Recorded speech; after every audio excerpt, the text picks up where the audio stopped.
You know it's this. Take a perk and a talk of that shit. Money swallowed like sis. Did it perfect in the kid. Got a billion who sang on my head. Look up better put on the road I just spent. I know we got $1 million. The devil that shit ain't not cheaper again. Hello and welcome back, fellow anime lovers, to MangaMuse. I am delighted to have you join us once again in the world of fanfiction and fantasy. This is the second part of What If Naruto Enters Danny Phantom with Dandadan. Special note, this fanfic is written and a masterpiece of KFB Anime 87 on FANFICTIONnet. Do check and support the author too. Now smash the like, share and subscribe button for more. Also press the bell icon so that you never miss such great parts. Thanks for the introduction. Now let's dive into the world. Naruto sputtered at this before he glared at Himawari. Wait, what is she talking about? Sam asked curiously. Ignore her. Anyway, I'm thinking that seeing as this town has some history with spirits and possibly apparitions, I'm thinking we could start a club that could document any reports of supernatural activity, Naruto said, as he gave Danny a look who after a few moments nodded, as he figured he was hinting at helping him with his powers. What, you mean like your family's job? Tucker asked with a grin. Hey, I'm not playing therapist for ghosts, Himawari said with a scoff at this. You guys don't actually think that stuff exists, do you? Jazz asked, as she raised an eyebrow at this. Where have you been, Red? From what I heard, that lunch lady ghost has attacked the school before we moved here, same with that moron with all the tech, Himawari asked, as she looked at Jazz with a cocked eyebrow. Yeah, but there has to be reasonable explanations for Jazz was saying, before she was cut off. Okay, like what exactly? Naruto asked her curiously. Yeah, plus Dash and Quan were yelling to the other popular kids about them getting harassed by a ghost too, Sam said, as she and Danny nodded in agreement. Jazz said nothing to this, but frowned, as she thought to herself. What, are you afraid that your parents are right? Himawari asked, as she raised an eyebrow at this, as she had heard that almost everyone in town thought the Fentons were nuts. You don't know anything. Jazz yelled out, as she slammed her hands on the table, before she got up and left the table. I think that you touched a nerve, Sam said, as they all watched Jazz leave. It's a gift, Himawari said, as she shrugged a bit. Naruto rolled his eyes at his sister's words, before he got up and went after Jazz, and after he left the cafeteria, he spotted Jazz at her locker. Do you want to talk about it? Naruto asked, as he approached Jazz. Why?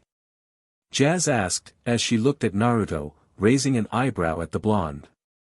Well, I'm a good listener and have been known to give good advice back home, Naruto said with a smile, as he thought about how he had helped several spirits and apparitions back home. Jazz sighed at this, before she thought about this for a bit. I'm just worried that if my parents are right that ghosts are real and if I accept it, then I'll end up becoming obsessed with ghosts and being a weirdo like them, she said. Ah. Well, while I can understand you being embarrassed by your parents, sometimes they don't seem that bad. I mean, they obviously care about you and your brother, so you being like them just seems like a good thing to me, Naruto said. And how is that a good thing? Jazz asked with a raised eyebrow. Well, they are obviously smart enough to make their own tech, and if your grades are anything to go by, you obviously have their brains, Naruto said with a shrug. Jazz said nothing to this, as she knew that was a good point. Plus, even if they are right, that doesn't take away the fact that you are your own person. If you want to not be involved with ghosts, then that's fine, if you do, then that's fine too. You're still Jazz Fenton either way, Naruto said. Jazz's eyes widened at this. People are always gonna be afraid of what they don't understand, and they are always gonna say things about you either way.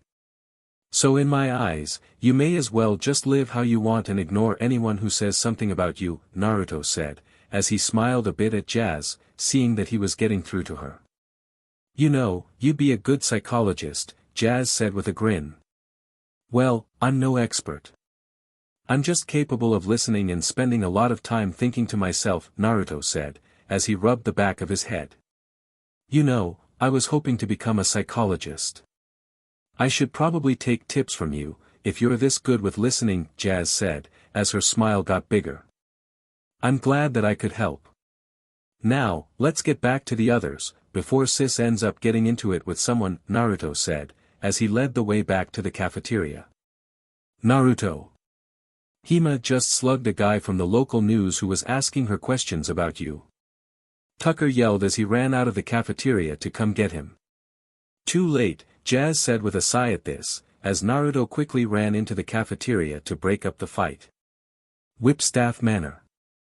It was a regular night at the haunted manor on the outskirts of Amity Park, and inside one of the rooms, sitting in front of the TV, was the same ghost who had greeted Dash and Quan, before they had been scared off. This was Casper. Currently, the ghost was boredly flipping through channels, after the bad day he had had, as the new owner of the mansion had been sending people inside the mansion to try and make him and his uncles leave, and Casper was just depressed over the fact that all his attempts to make friends with anyone that had been sent had failed. As he changed the channel, he stopped, as he saw what looked like a local news story. And in local news, a special interest story. It would seem that we have a new arrival in town, who is also a supposed expert on the supernatural, the anchorwoman said with a chuckle, as she read her notes. Well, from what I'm reading, his family is at least more legitimate than the Fentons, the anchorman said. Indeed.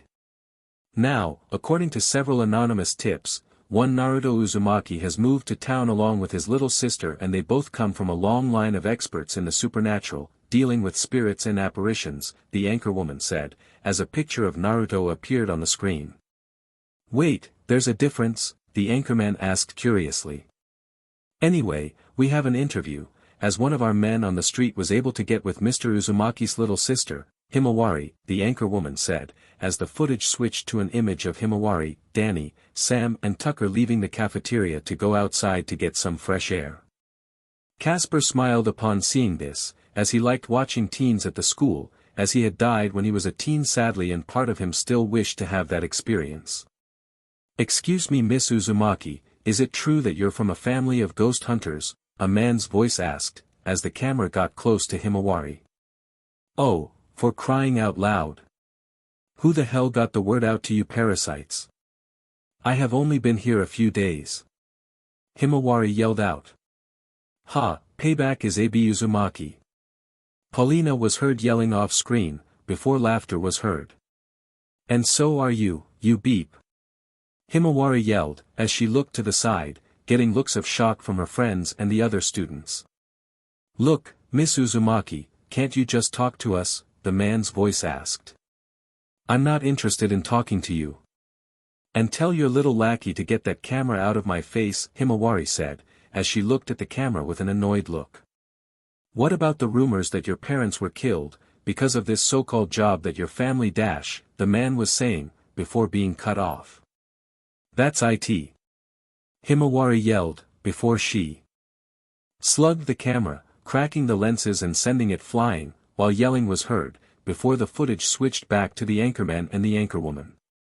Well, despite the youngest one being a bit of a hot head, it would seem we at least have more legitimate experts in town now, if what reports from Japan we have gotten are true, the anchorman said with a sheepish chuckle at the footage.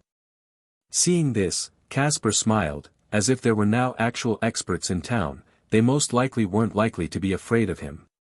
Karajin, he said, referring to the new owner of Whipstaff, before he turned invisible and flew off out of the window.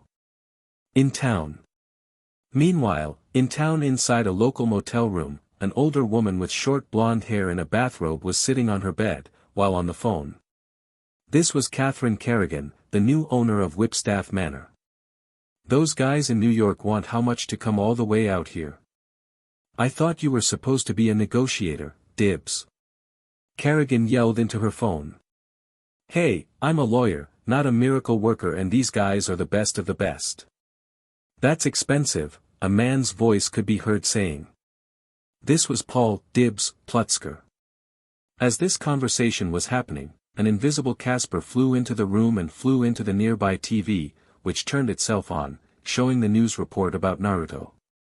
Hearing this, Kerrigan turned to look at the report, and after watching it for a bit, she smiled.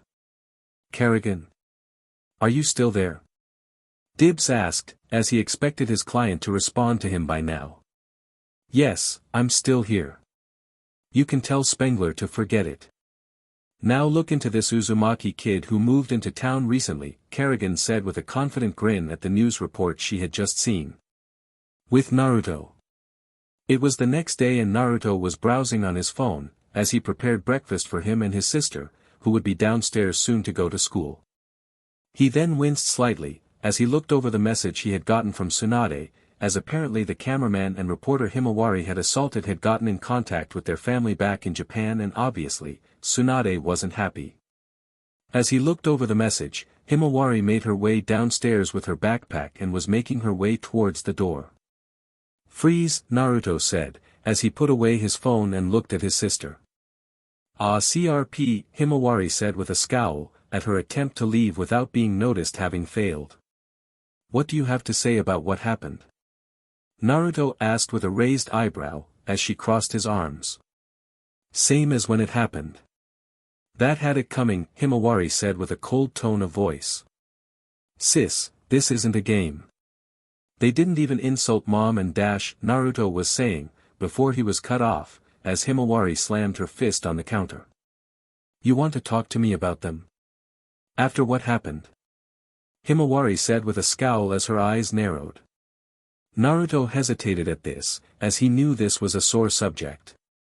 If you want to talk about them, then find a way to get in contact with them. Otherwise, I don't want to hear it, Himawari said with a cold tone, as she turned to the door to leave. Sis, wait. We still need to dash, Naruto was saying, as he followed his sister outside but stopped, as he saw a man with curly black hair in a suit at the door. This was Paul Plutzker, or as some people called him, Dibs. Naruto Uzumaki, the man asked as he approached him, while Himawari walked past him, uninterested. Who's asking? Naruto asked the man. My name is Paul Plutzker and I'm a lawyer representing Dash, Paul was saying, before being cut off. That jackal sent a lawyer? I only took one swing at him, before Danny and Sam grabbed me, Himawari said with a scoff, as she waited near the car. Sis, why don't you walk with Danny and the others today? Naruto asked, as he gave his sister a look, while pointing at Danny, who was leaving his home along with Sam and Tucker. Himawari shrugged at this, as she walked across the street to follow after her friends. Look, if you're representing that guy from the media, then take it to my family in Japan. Now, if you excuse me, I have school, Naruto said, as he turned to look at Dibs, while Jazz walked over, so that Naruto could give her a ride to school. Oh no, I'm not his lawyer. No, my client is interested in hiring you to help her with some spirits that are inhabiting a manor she has recently come into possession of, Dibs said, as he shook his head. Wait, you mean Whipstaff Manor? Jazz asked, as that was the only manor of note in or near the town. Indeed, Dibs said, as he nodded at this.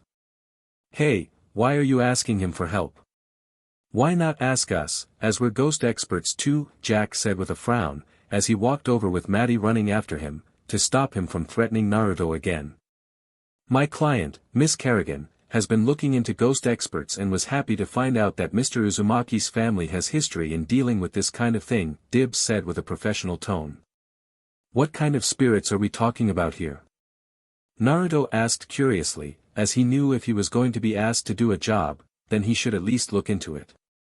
Well, from what we have been dealing with so far, they are very malevolent and have been scaring people we have sent into the manor, including a priest and a construction crew. We were about to call in some experts from New York, before my client found out about you being in town, Dibs explained. You were gonna hire those show-offs. Jack yelled angrily, before Maddie grabbed his arm. Jack! Stand down now. Maddie said with a scowl. Jack crossed his arms at this, while grumbling under his breath. Anyway, my client is willing to pay you, if you can remove the ghosts from her house, Mr. Uzumaki, Dibs said, as he looked at Naruto. Naruto said, as he rubbed his chin in thought for a few moments. Well, Mr. Uzumaki? Dibs asked, hoping that he would have good news for his boss. If I'm gonna do this, I'm going to have to take a look at the mansion in question and actually meet these spirits first, Naruto said calmly. Wait, meet them? Dibs asked in shock. Why would you want to meet them? Jack asked in confusion along with Maddie, who also looked confused. My family don't just exorcise all ghosts, we deal with spirits who have ill intent. If they just want to be left alone, then we mostly just leave them alone. So I will have to take a look and see what we are dealing with first, Naruto said with a firm tone. Very well. Then feel free to take a look at the manor at your leisure and get back to me. My client is looking to sell the manor right away, so she is very interested in having you remove the spirits, Mr. Uzumaki, Dibs said, as he reached into his pocket and took out a business card, which he held out to Naruto. Naruto nodded at this, as he took the card, before he walked towards his car, where Jazz was waiting. So what's the plan? Jazz asked, as she got into the passenger seat. No idea. I didn't expect to get hired to help with some exorcism job, Naruto said, as he started the car. Well, if you're actually gonna go take a look at Whipstaff Manor, then it would probably be a good idea to make this part of the new paranormal investigation club that you're now in charge of, Jazz said, as she took out some paperwork. Wait, Lancer approved that?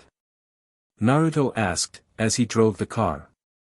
Oh, it took some convincing, but after I told him it would keep your little sister away from the jocks after Paulina outed your family to the local news, he jumped at the chance to avoid another fight, Jazz said, as she put the paperwork away.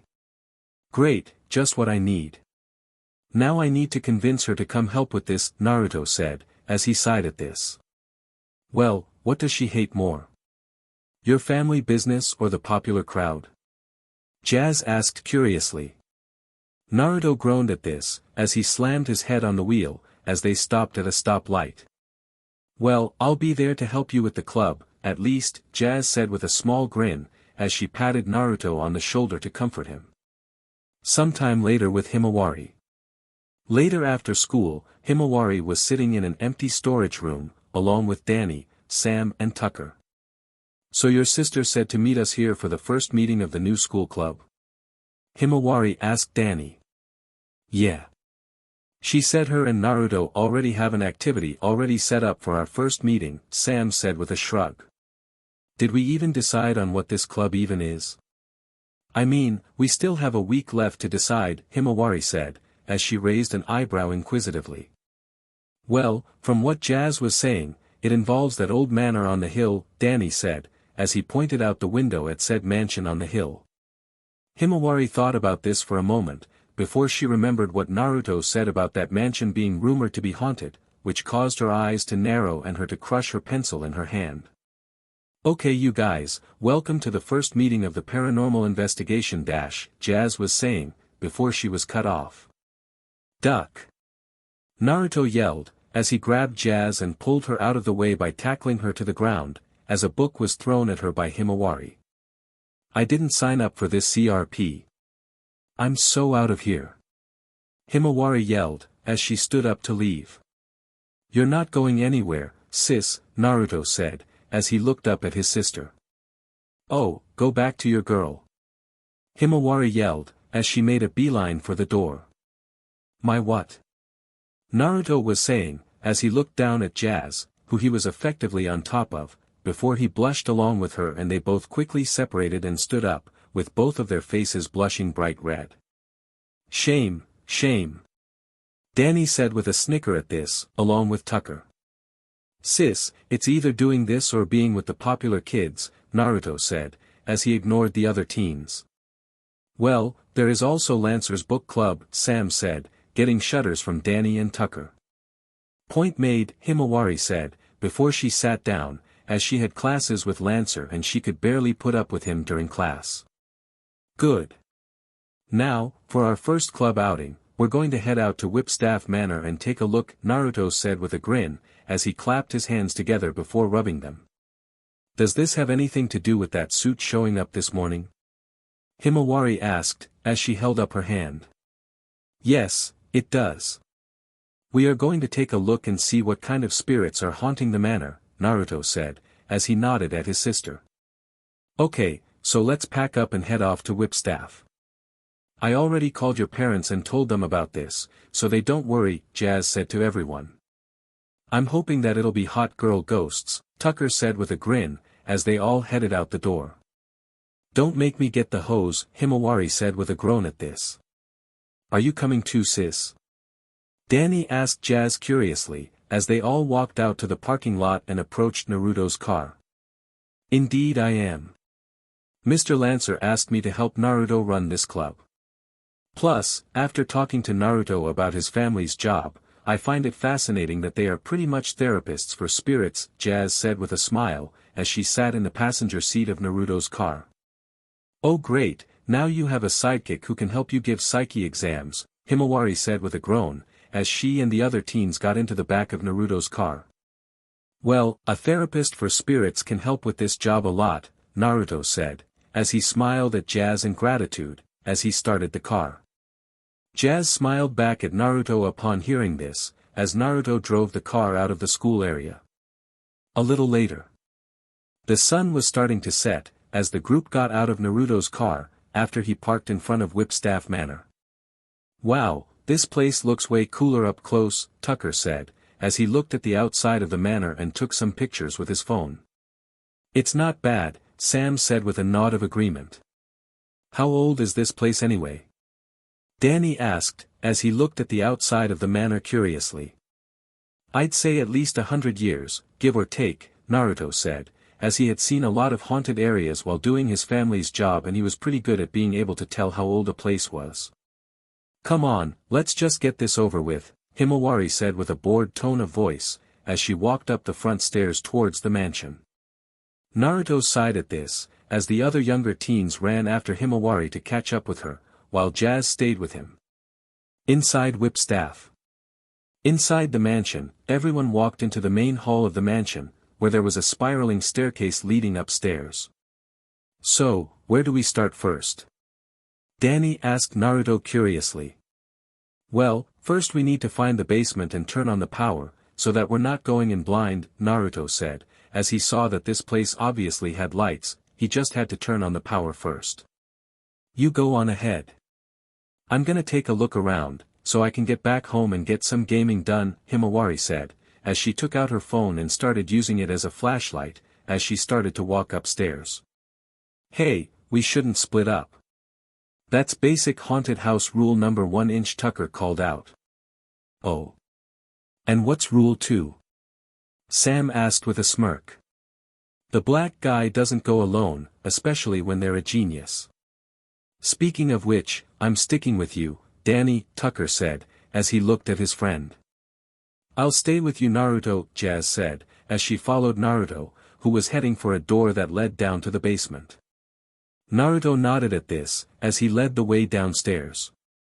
As everyone split up, unknown to them, they were all being watched. A room upstairs. In a room upstairs, Casper was sticking his head through the floor to spy on the new visitors, before he suddenly pulled his head out of the floor. Oh my gosh, it actually worked. Kerrigan actually hired a real expert and he brought some other teens. What if they like me? What if they don't and try to send me to that limbo place? Casper said, as his mind started going a mile a minute.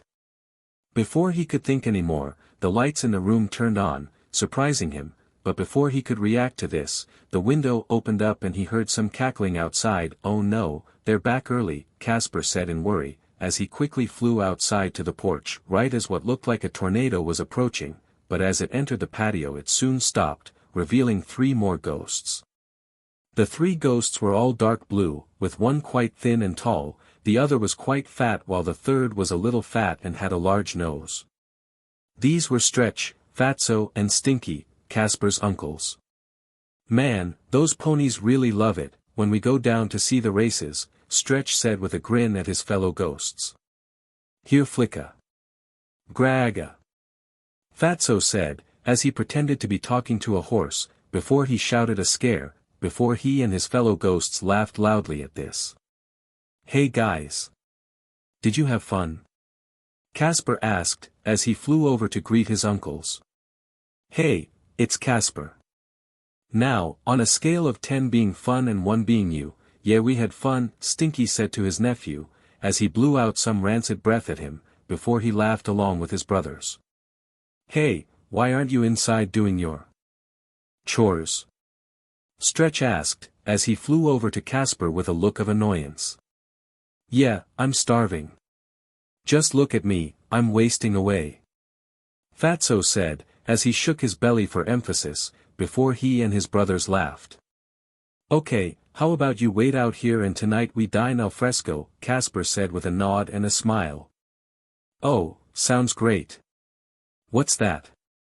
Fatso said with a smile before, he looked at his brothers slightly confused at the words his nephew used. Hey, you wouldn't be trying to keep us out of the house, would ya? Stretch asked, as he approached Casper, his eyes narrowing in suspicion. No. No, Casper said quickly, as he shook his head at this. I can see right through that bulbous little head of yours, Stretch said, as he put his arm through Casper's head, before running the top of his head and pulling his arm away. I just thought it was such a lovely night, that we could dine under the harvest moon, Casper said with a smile at his uncles. Stretch, Fatso and Stinky all smirked at this, before Stretch grabbed a hold of Casper's head with one hand, before he grabbed his tail with the other and played him like an accordion. Starlight. Under the harvest moon. Under the sky, the trio sang badly for a bit, before Stretch pulled Casper's tail back and aimed him at the sky, before letting him go, sending him flying into the night sky. Bye-bye, the ghostly trio laughed, before they all flew into the house, before Stretch held out his arms, stopping his brothers. Hey Fatso, do you smell something? Stretch asked, as he sniffed the air for a moment. Fatso also gave a few sniffs at this, before he narrowed his eyes. Yeah, I do, he said with a nod, as he looked at Stinky, who smiled sheepishly at this. No, I mean other than him, Stretch said, as he shook his head. I said that we shouldn't split up. Tucker was heard yelling from inside the mansion. This caused the ghostly trio to smile evilly, before they flew off. Earlier with Naruto. A little earlier with Naruto and Jazz, they were making their way out of the basement, which was a little difficult, as it was covered in cobwebs. I hate spiders, Jazz said with a shudder, as she brushed the cobwebs off herself and made sure that no spiders were crawling on her. If spiders scare you, then how are you gonna react when the ghosts here try scaring you? Naruto asked, as he helped clear the way of some webs with a broomstick that was lying nearby, while giving Jazz a teasing grin. Oh stop. Come on, we should get back to the others, before they encounter something dangerous, Jazz said, as she rolled her eyes at her fellow teen. They should be fine. From what I'm seeing so far, the ghosts here are a rank E or D, so Danny can handle whatever they throw at him easily, Naruto said, as he put down the broom now that the way was clear of webs. Huh. And how is Danny qualified to handle this? He isn't even into this stuff, like my parents are, Jazz said, as she raised her eyebrow at Naruto. Naruto paused at this, before he mentally cursed himself, as he had thought that Danny had at least told Jazz about his powers. Gahahahaha. Way to go brat, a voice in Naruto's mind said, before it started to cackle madly. Before Naruto could answer, the two teens heard yelling coming from upstairs, so they both quickly ran upstairs, with Naruto leading the way. With Tucker. Meanwhile with Tucker, he was on his own with his phone, which he was using as a flashlight, as he looked through a room on his own, while some of the others took some other rooms nearby. I told you that we will be nearby, so calm the hell down and man up. Himawari yelled from down the hall, as she climbed up a set of stairs to go up into the attic, while Danny and Sam took other rooms. I swear, if you weren't a 10, I would. Tucker grumbled under his breath, as he entered the room. What was that? Himawari yelled down the stairs. Tucker called you a 10. That's pretty impressive, considering the last girl he called that was Paulina, Sam said with a chuckle, as she chose a room and went inside. Flattery is the tool of the desperate.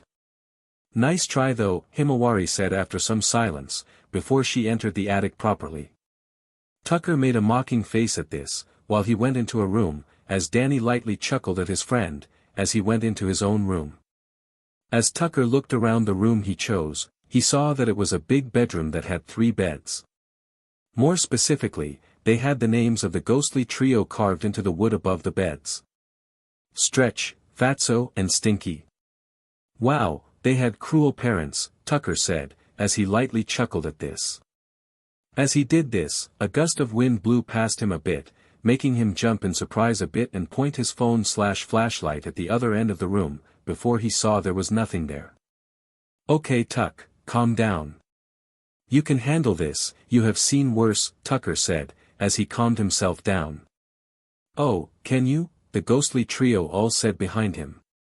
This caused Tucker to quickly turn around, just as the ghostly trio flew at him and stopped in his face and roared, while making demonic faces, complete with glowing red eyes and fangs. This caused Tucker to yell in surprise, before he fainted and fell to the ground. Ahahahahahahaha, the trio of ghosts cackled, as they turned back to normal and laughed at Tucker while pointing at him. With Himawari. Meanwhile with Himawari, she was looking through the attic and stopped, as she found what looked like some boxes of old toys. These must belong to the kid whose dad funded the high school and had it named after him, Himawari said, as she pulled out a hand mold and saw a name carved into it. Casper, That's a unique name, Hima. Beetlejuice asked, as he appeared in the reflection of the blades of a hanging sled on the wall. You still have the most unique name, Himawari said, as she put down the hand mold. Before Beetlejuice could respond, they heard some yelling downstairs, along with some cackling. It sounds like that Urkel-looking kid drew the short straw, Beetlejuice said, as he changed his appearance to look like Steve Urkel for emphasis. Oh please, he's not that annoying, Himawari said with a roll of her eyes, as she went to go downstairs. Oh really? Beetlejuice asked with a raised eyebrow, as he changed his clothes back to normal and raised an eyebrow at this, before he vanished from the reflection of the sled's blades. With Danny. Danny and Sam ran out of the room they were searching after hearing Tucker yell out. As they looked around for their friend, they saw him come out of a bathroom, yelling in a panic. Whoa Tucker, calm, hey. Sam was saying as she approached her friend, before Fatso flew at her and slammed into her from the side, as he sent her into a closet and closed it behind her. Hey boys, we have a closet case here. Fatso said with a grin, as he locked the closet door. Hey! Let her out of there. Danny yelled, as he glared at the ghost. Oh, the fleshy has an attitude. What are you gonna do? Fatso asked, as he turned to look at Danny and looked at him with a sneer and a mocking tone before laughing at him. Danny glared at this, before he transformed into his ghost form. I'm gonna do this, he yelled, as he charged an ectoplasmic blast in his palms and fired it at Fatso. What the hell? Fatso yelled out in shock, as he was blasted and sent flying down the hall, before Danny flew after him. With Naruto. Meanwhile with Naruto, he and Jazz were in the main hall of the mansion, and were making their way up the stairs to try and help the others. As they made it to the top of the stars, they saw Fatso being sent flying into the main hall, with Danny flying after him, his hands glowing green. Danny? Jazz asked, surprised at seeing her little brother as he attacked a ghost. I'm sorry, do I know you? Danny asked with a nervous tone, as he tried to play it off that he didn't know Jazz. Save it Danny. I may have accidentally outed you. But in my defense, you didn't exactly tell me you kept this a secret, Naruto said with a sheepish grin, as he rubbed the back of his head. Before Danny could respond to this, he spotted Tucker, who was backing up backwards towards the top of the stairs where Naruto and Jazz were. The reason being, that the carpet in front of Tucker had a big bump in front of him, which was coming at him at a fast pace. And when it came close, Stinky flew out from under the carpet. Smellogram. Stinky yelled with a smile and a salute, before he blew out some green breath from his mouth at Tucker, which caused him to yell, as he was sent flying into Naruto and Jazz, causing him to fall to the floor and grab the carpet on the stairs, before he started to fall down the stairs, while rolling himself up in the carpet. Thankfully, Naruto and Jazz had been able to avoid this, thanks to the blonde quickly scooping Jazz into his arms and jumping onto the stair railing, before jumping down to the floor below. "Are you okay?" Naruto asked Jazz, after he landed on the ground and looked at her. "Why yeah," Jazz said as she blushed, before she quickly nodded and composed herself, as Naruto put her down. "Sushi anyone?" Stinky yelled with a laugh, as Tucker rolled down the stairs, yelling in a panic. "Bros! Get this fleshy off me. He has one foot in the grave or something." Fatso yelled out, as Danny blasted him in the ass, as he flew to his brother. "Hey, has anyone seen Himawari or Sam recently?" Naruto asked, as he looked around. Earlier with Casper, he was flying back into the mansion and stopped, as he saw that the closest door was shaking. "Let me out, DMN it." Sam yelled from the other side of the door. Hearing this, the ghost flew over and grabbed the door handle and unlocked it, before opening it, just as Sam kicked the door open with her boot, sending the ghost flying down the hall a bit, before he landed at the stairs leading up into the attic.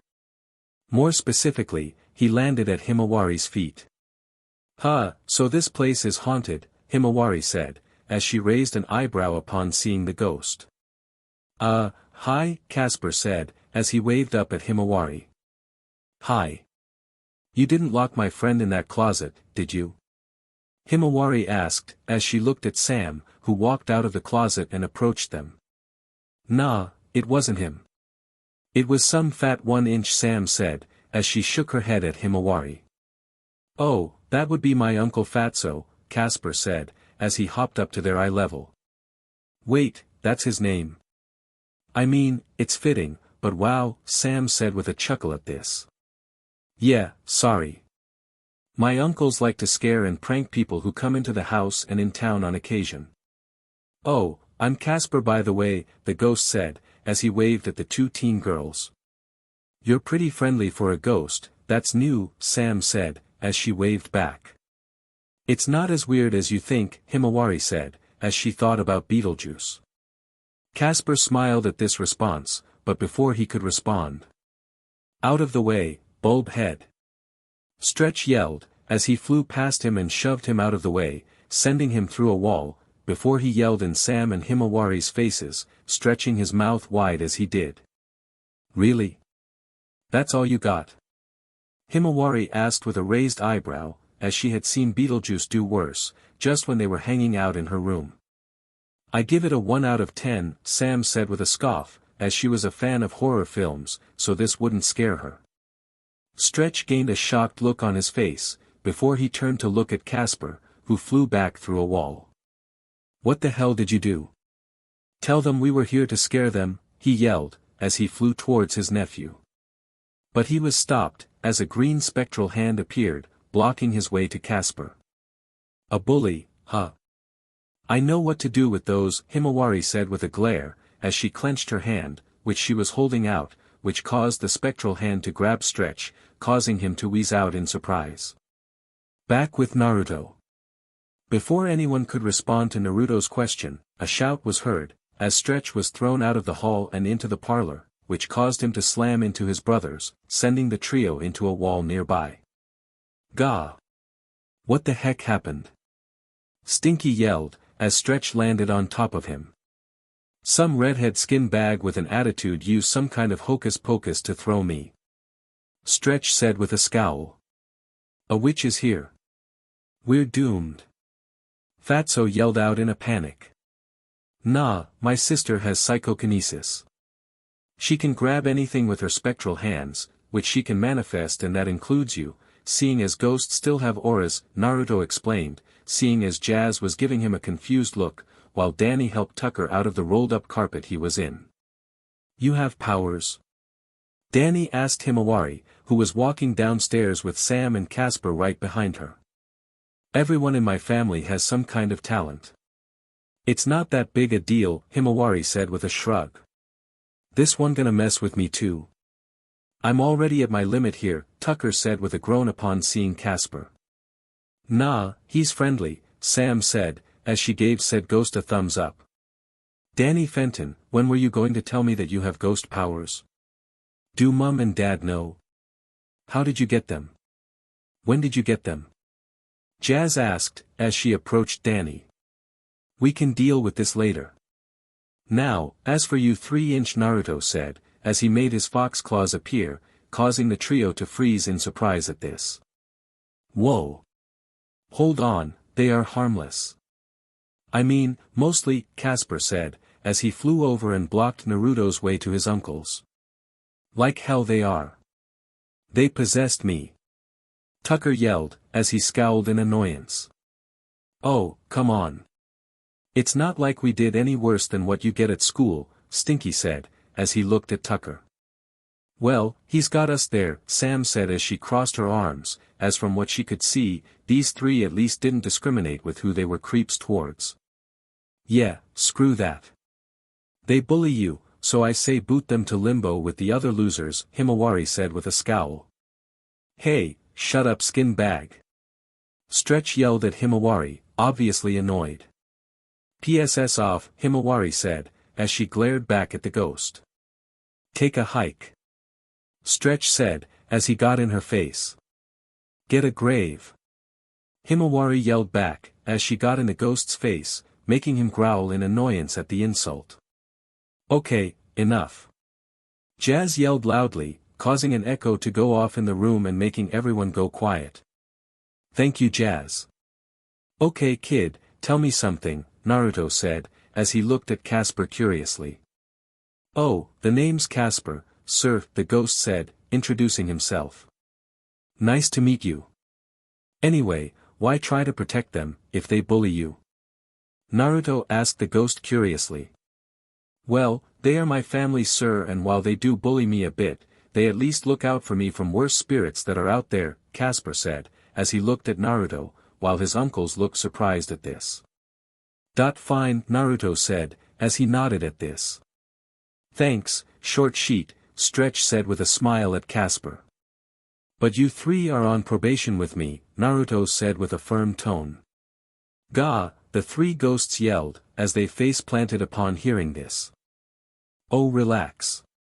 All I'm asking is that you don't hurt anyone in town with your pranks, you go to therapy with Jazz a few times a week, and when the new owner sells this place, you at least play nice with the new people that move in.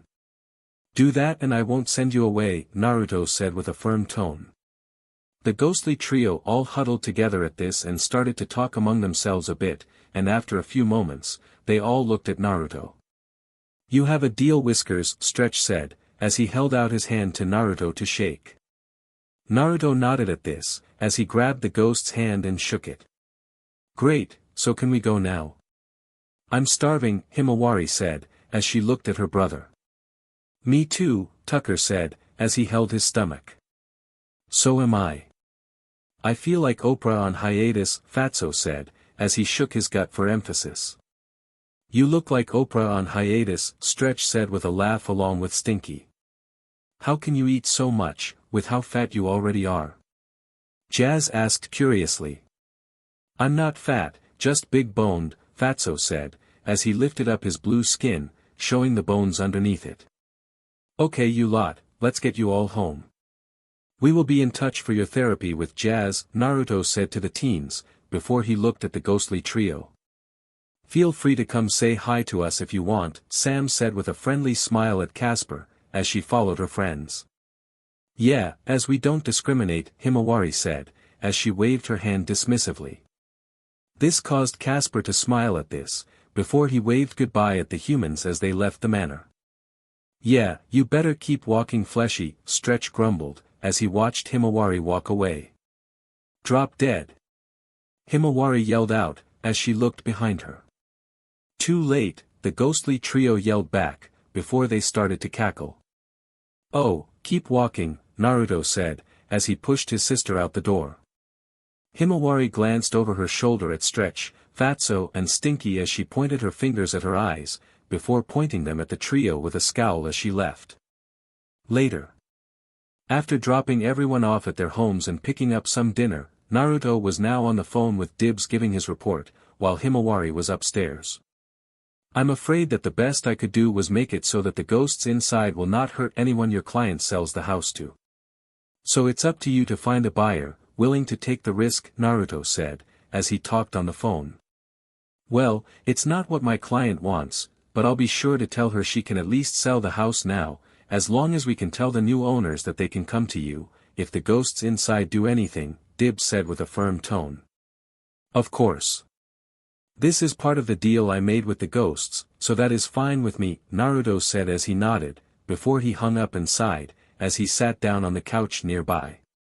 Whoever buys that house will have the patience of a saint, he thought, as he rubbed his forehead, as while he had fought worse on this job, the ghostly trio was pretty annoying to those not used to this stuff. Freehold, New Jersey. In a nice house that had a mailbox that was marked Spellman in the town of Freehold, New Jersey, a young teen girl of 14 was making her way into the kitchen of her house. This teen girl had blonde hair that was cut short and reached the back of her neck. The teen girl entered her home and saw that the living room was filled with cardboard boxes that were packing themselves.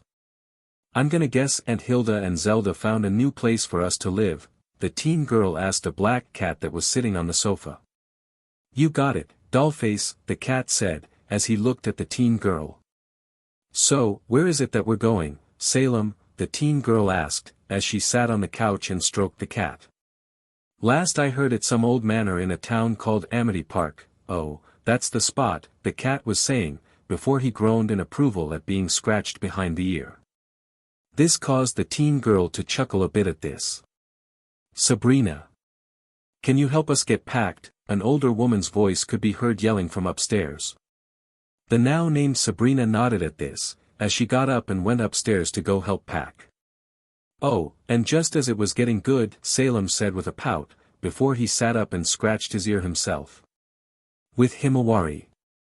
It had been a few days since the group had visited Whipstaff Manor, where they had met Casper and his uncles and given the uncles an ultimatum: play nice with people in town and go to therapy with Jazz, or Naruto sends them to limbo, with the uncles choosing the former.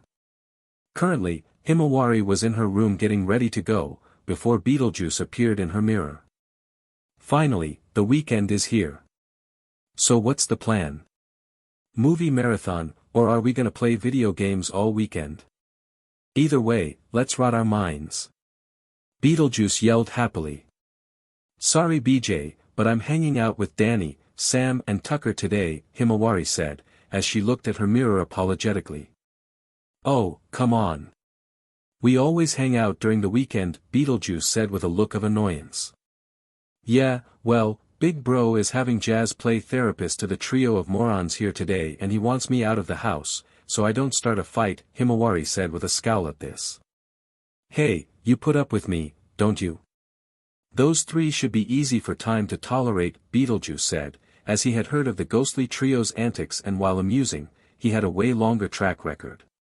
Yeah, but you aim your pranks at who has it coming, not to bully someone, Himawari said matter-of-factly. Well duh, that's just boring, Beetlejuice said, as he crossed his arms and pouted over the fact that he couldn't hang out with Himawari today. Oh, don't pout, it's not a good look on you, Himawari said, as she headed for the door. You know you could fix this, by letting me hang out with you and your friends. Beetlejuice yelled after her. And risk Big Bro finding out about you? I don't need him thinking I'm trying to do the same CRP as him, Himawari said with a scoff at this, as she opened her door. What? You think you can't trust your friends to keep me a secret? Beetlejuice asked, as his image appeared on a necklace Himawari was wearing, as she walked downstairs. Sam probably, Danny is 50/50ths.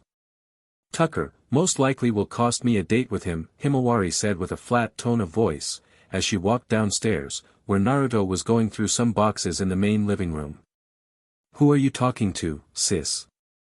Naruto asked, as he looked up from the box he was looking through. The voices. They tell me to kill, Himawari said with a flat tone of voice, as she looked at her brother. Naruto rolled his eyes at his sister's dark joke, as he went back to the box he was looking through, before he took out an old framed picture of a man with blonde hair and blue eyes and a woman with long red hair and purple eyes. Himawari's eyes widened seeing the photo, before she scowled and walked towards the front door and opened it, revealing Jazz, who was about to knock, but was stopped by Himawari suddenly opening the door. "Oh, hey Hima. Are you having a good dash?" Jazz was asking, before she was cut off as the younger Uzumaki shoved past her. "Get out of my way. Oh, and have fun playing therapist. It's not my idea of a couple activity, but you do," Himawari said with an annoyed tone, before she yelled so that Naruto would hear her. Naruto rolled his eyes at this along with Jazz, as they both had been hearing comments like this from Danny and Tucker for the last few days. "Is she okay? She seems more testy than usual," Jazz asked, as she entered the house. "Yeah. She most likely isn't happy." Naruto was saying, as he pointed at the box on the table, where he had placed the picture of the older man and woman. "Oh, is that?" Jazz asked, as she approached the picture and took a look at it. "Yeah, those are our parents, Minato and Kushina. Our grandparents sent over a box of their stuff and I was looking through it a bit, before our first session with the trio," Naruto said, as he frowned and picked up the picture. "Their deaths really got to her, huh?" Jazz asked, as she also frowned a bit at hearing this. "Yeah. She used to smile a lot more, before," Naruto was saying, before he trailed off, lost in his thoughts. Jazz frowned at this, but before she could try to offer some sympathy. "Wow! What a dish, Whiskers!" Stretch yelled, as he appeared behind Naruto and looked at the picture in Naruto's hands. "I'm assuming an older sister perhaps?" Stinky asked with a smile, as he appeared next to Naruto. "Hubba hubba. Oh woo woo," Fatso said, as he appeared behind Naruto, before he howled like a wolf, complete with making his mouth turn into a wolf's snout. Before Stretch slapped him hard, turning him back to normal. "Fatso, you animal. Hey, is she available, Whiskers?" Stretch yelled at his brother, before he looked at the picture again and smiled a bit. "That's my mother Kushina, she's deceased," Naruto said, as his eyebrow twitched slightly in annoyance. "Even better," Fatso said with a smile upon hearing this. "Okay you three, let's get started on therapy, follow me," Jazz said with a firm tone, seeing that Naruto was getting annoyed with the three ghosts already. You're right. Now don't you two feel awful?" Stretch said, as he looked at Jazz, before he looked at his brothers, while Naruto took the pictures of his parents and put it back in the box on the table. I was just goofing around," Fatso said, as he frowned along with Stinky. "Well don't be goofing on Kushina, she's treated us decently. Right, Stinky?" Stretch said to Fatso, before he looked at the other brother. "I have no complaints," Stinky said, as he shrugged a bit. "Wait a minute, what are you saying?" Naruto said as he looked up from the box, while Jazz looked at the trio curiously. "I'm saying that she's a peach, none better." "Why?" Stretch said, as he looked at the blonde. "You mean that you have actually seen her?" Jazz asked curiously, her eyes widening at this. "What, do you think I'm blind?" "Of course I have," Stretch said, as he looked at the two teens. "What, you're not looking for her, are you Whiskers?" Stinky asked, as he looked at Naruto. "Well, that's not why we are here, but since you bring it up, you guys wouldn't have a way to make contact with other spirits, would you?" Naruto said with a calm tone, as he looked at the trio. The ghostly trio said, as they shrugged and looked to the side. "Yeah, I didn't think so," Naruto said, as he shook his head and turned away from the trio. Before the trio quickly flew in front of him, blocking his path. "Now that's not generally allowed there, Whiskers," Stretch said calmly, while Stinky shook his head and Fatso nodded. "What do you mean?" Jazz asked, raising an eyebrow at this. "I mean, you gotta go through proper channels, Doc," Stretch said to Jazz. "Paperwork," Stinky said, as he held up stacks of paperwork in his hands. "Red tape," Fatso said, as he grabbed Stinky's tongue and pulled it out for emphasis. A holy mess. You know what I'm saying? Stretch said as he slapped his brother's hands, making the paperwork go flying and causing Fatso to let go of Stinky's tongue, making it shoot back into his mouth. Naruto nodded at this, before he sighed, as he figured this was asking a lot.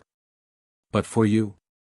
I don't know, maybe we can work something out, Stretch said, as he flew over to Naruto's side and put his arm around his shoulder, while Stinky and Fatso flew over to Naruto's other side. Jazz's eyes narrowed slightly at this, as she took note of Stretch, Stinky and Fatso's quick change of attitude, and quite frankly, she wasn't buying this for a second. Tell you what, you put us on your no exorcise list permanently and I'll say we have a deal. Right boys?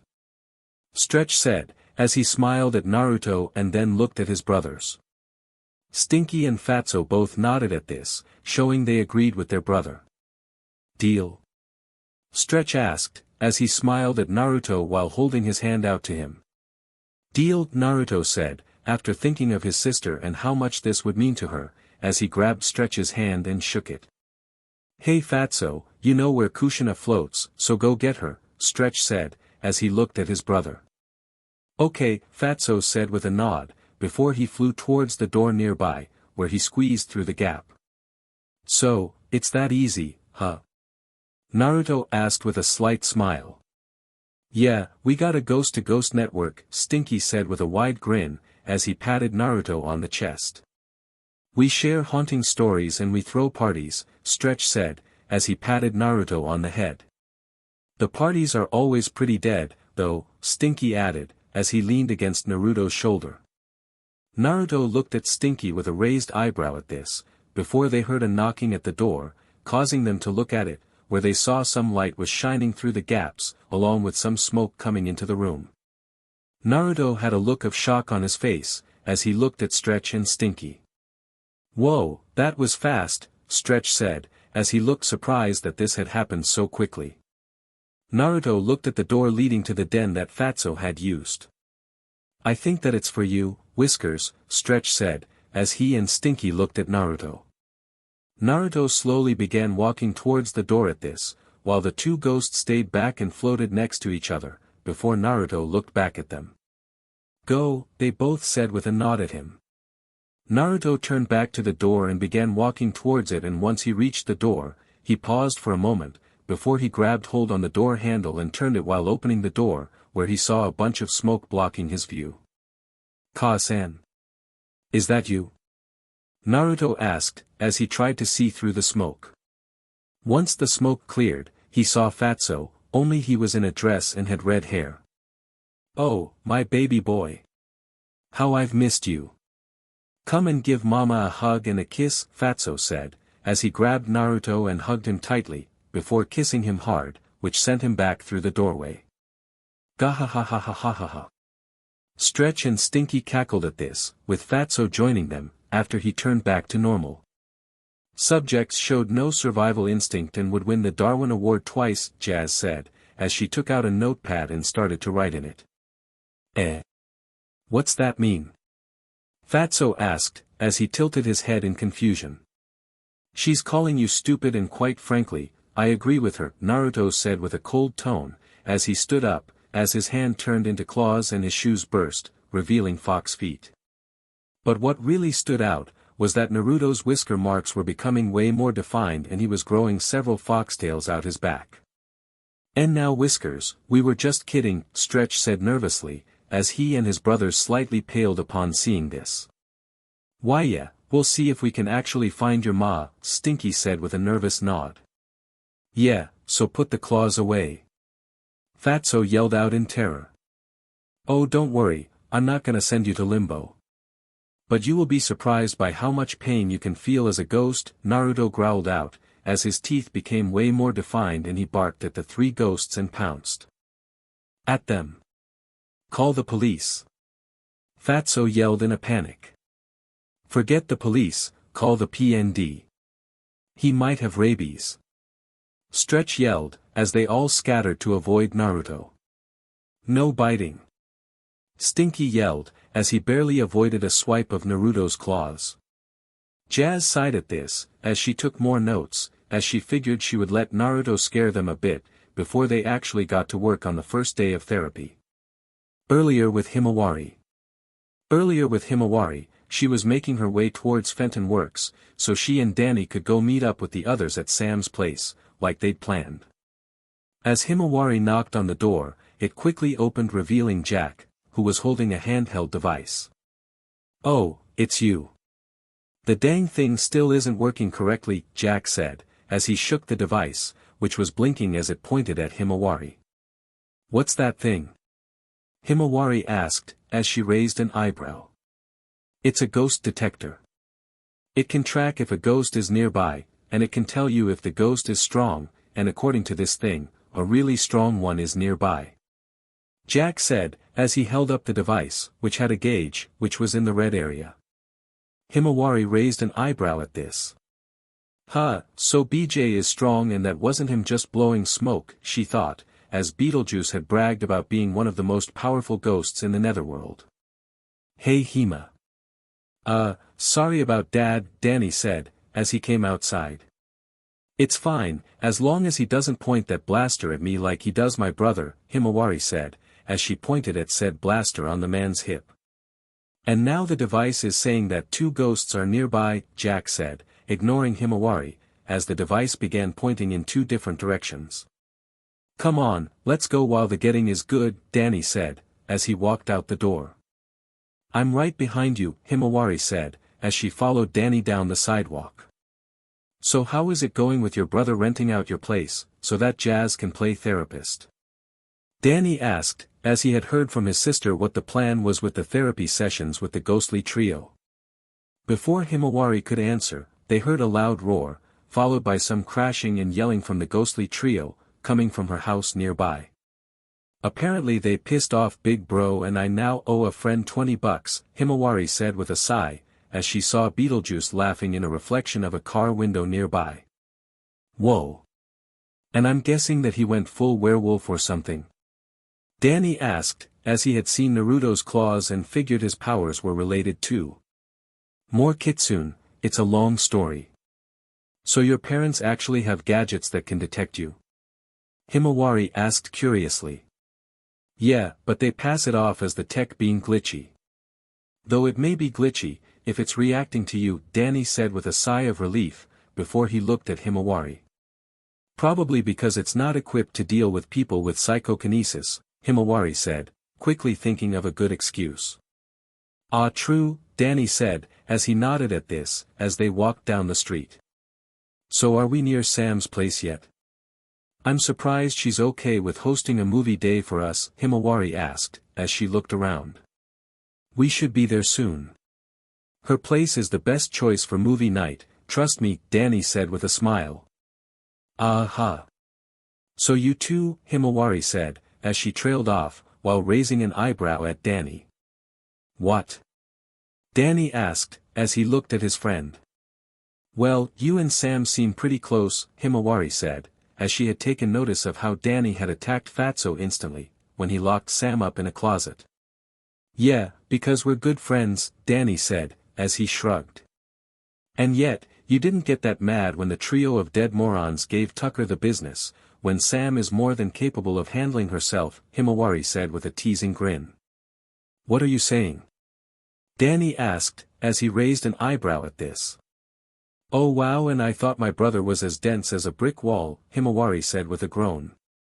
Before Danny could respond to this, a wisp of smoke came out of his mouth, making him pause, before he looked into an alleyway nearby. Seeing this, Himawari sighed. "Okay, whoever is in there, you have around 5 seconds to show yourself, before I squish you flat," Himawari said, as she held up her hand and summoned her spectral hand. "Whoa, whoa. It's me!" Casper yelled, as he poked his head out from behind a trash can and waved his hands in a panic. "Oh, sorry about that," Himawari said, as she lowered her hand. "What brings you out of the mansion?" Danny asked as he relaxed, seeing the friendly ghost. "Well, seeing as my uncles are busy, I figured that I would see if you guys were busy," seeing as Sam said I could come see you guys when I was free, Casper said, as he floated over to them. Ha! Well, if you're free, you can come with us. We're doing a movie marathon at Sam's, right Danny? Himawari said as she shrugged at this, as she had no problem with the ghost, as he wasn't annoying, unlike his uncles. Huh? Ow. Oh sure, no problem at all, Danny said, surprised at this, before Himawari's spectral hand slapped him on the back of the head, making him realize he was being rude. Though you may want to go stealth mode, until the coast is clear of Sam's parents, if they are there, Himawari said, as she looked at Casper. No problem, Casper said with a smile, as he turned invisible, before the two teens and Ghost continued to walk down the sidewalk. Soon they spotted Tucker, who was waiting for them in front of a big house. Hey guys, what kept you? Tucker asked, as he waved at his friends. We got held up by a tag-along, Danny said, as he gestured to the nearby invisible Casper, who picked up a nearby trash can and dropped it, so Tucker could see. Please tell me it's the friendly one, Tucker said with a wince at seeing this. Yeah. Casper was free and we figured he could hang out with us at Sam's, Himawari said, as she gave Tucker a firm look, as if daring him to say anything. Hey, he's cool with me, as long as his uncles don't possess me again. I still get twitchy after that, Tucker said, as he held up his hands in surrender. Walk it off, most possessions don't end that good, so consider yourself lucky, Himawari said with a firm tone, as she rolled her eyes at this. So this is Sam's place? Casper's voice asked, as they all walked up to the big house. Yup, you and Sam have ritzy homes in common, Danny said with a grin, as he knocked on the door. After a few moments, the doors opened showing a woman with orange hair, wearing a pearl necklace around her neck, diamond earrings on her ears and a pink dress. This was Pamela Manson, Sam's mother. Himawari took one look at Pamela and winced just from her smile. Please Cammy, don't be one of those preppy rich people. Let me have this at least Cammy, she thought to herself, as she prayed that her way of reading people was wrong this time. Samantha dear, your friends are here. Pamela said with a happy tone, that was really exaggerated. Himawari thought with a mental groan, as Pamela let them through the front door into the house. Follow me. I just baked some cookies that you can try while we wait for Samantha, Pamela said, as she led the teens into the kitchen. I have $20 that says her dad is a whiny wuss, that watches birds as a hobby, Himawari whispered to Danny, Tucker and the invisible Casper, as they followed Pamela. This got snorts of laughter from Danny, Tucker and Casper, as they entered the very spacious kitchen, where they saw a man with blonde well-kept hair, who wore a smart tweed shirt and brown pants was in the kitchen. This was Jeremy Manson, Sam's father. Ah. So you're Danny and Tucker, right? Jeremy asked, as he looked at the teens. Yeah, that's us sir, Tucker said with a nod. Samantha didn't mention that she made another friend, Jeremy said, as he looked at Himawari curiously. Not that that's bad, of course. I think it's wonderful that Samantha has another girl as a friend. What's your name dearie? Pamela asked with a smile. My name is Lucy Fur, Himawari said after a few moments of thought, before she decided these two were so preppy and sunny, that she just had to take the bait and attempt to mess with them, especially if they made it easy. This got a snort from Tucker, while Danny slapped his forehead and dragged his hand down his face. Okay, I'm here. Please tell me you haven't embarrassed me yet, Sam said, as she entered the kitchen and looked at her parents, while an elderly woman in an electric wheelchair came into the kitchen. She wore glasses, a pink jersey over a yellow shirt and a purple skirt. This was Ida Manson, Sam's grandmother. Of course not, dear. We were just talking to your new friend Lucy, Jeremy said with a smile. Or do you prefer we call you Miss Fur or Fur-chan, seeing as you're Japanese? Pamela asked Himawari. Himawari shook her head at this, as she was surprised at how clueless the two parents were. Okay, change of plans, we're gonna head for the movie theater instead. Come on guys, let's go, you too Lucy, Sam said, as she quickly pushed Danny and Tucker out of the kitchen, before she looked at Himawari with a roll of her eyes. Himawari smirked at this, as she followed after her friends. She seems like a nice girl. Should probably smile more though, Pamela said with a smile at this. Oh, she was smiling all right, Ida said with a chuckle, as she had instantly gotten the joke with the name Himawari had given her son and daughter-in-law. With Himawari. Later, the teens were walking towards the movie theater, after quickly making a getaway from Sam's house. I can't believe that I missed you messing with my parents, Sam said with a grin at Himawari. And I can't believe they actually thought that was my name, and I thought my grandfather was an idiot, Himawari said with a smile. Give them time. Once they figure out what you did, they will most likely try to tell Sam you're a bad influence or something, Danny said with a shake of his head at the girls. Like that's gonna stop me, Sam said with a scoff at this, as she didn't really care what her parents thought, as they didn't really understand her outlook on life in general. They drive you nuts, huh? Himawari asked curiously. Oh, you have no idea, Sam said, as she shuddered a bit. Yeah, well, the best parents do, Himawari said with a firm tone, as she continued to walk. This made the teens pause, as they saw that Himawari looked a little sad, as she said this. What's wrong? Casper's voice said, getting their attention as he was still invisible. Gah! When did you get here? Sam yelled in surprise, as she recognized the ghost's voice. Oh, he was with us the entire time, while we were at your house, Tucker said as he jerked a thumb at where Casper was floating. Yeah. Hima invited him to hang out with us, Danny said, as he shrugged at this. Well, let me know next time. Anyway, Himawari's parents are, well, Sam was saying, before she paused, not knowing how to put this. Let's just say that they have something in common with you, Tucker said, deciding to get straight to the point. Oh, Casper said, as his voice took on a sad tone, as he could sympathize with this. Hey, are we gonna see this movie or what? Himawari asked, as she had gotten ahead of her friends and was now in front of the movie theater. So, what are we watching? Action? Comedy? Sci-fi? Casper's voice asked, as they walked over to the cinema. Horror, Sam said with a smile, as she pointed at a movie poster which showed an image of what looked like a monster movie. A ghost who's afraid of scary movies, there's a joke in there somewhere, Tucker said, as he heard Casper's groan at hearing this, before they all entered the theater, after paying for their tickets. In the theater. After getting their snacks, the teens and Ghost were making their way to their seats. But as they were sitting down, Danny's ghost sense went off. It never fails, Danny said with a sigh, as he stood up to go look for the ghost that had set his ghost sense off. Hey, don't take too long, otherwise I'm eating your snacks, Himawari said, as she ate some of her popcorn, while Danny made his way to the back way out. Wait, you're not going to help him? Casper whispered, as he hovered above them, still invisible. Yeah. I mean, you can grab ghosts with your freaky psychic arms thing, tight? Tucker asked Himawari. Yeah, but I'm not my brother. So unless a ghost is attacking or annoying me, I'm not gonna go looking for trouble, Himawari said, as she rolled her eyes at this. Wait, so if someone else is in trouble, then you're not gonna help? Sam asked, as she raised an eyebrow at this.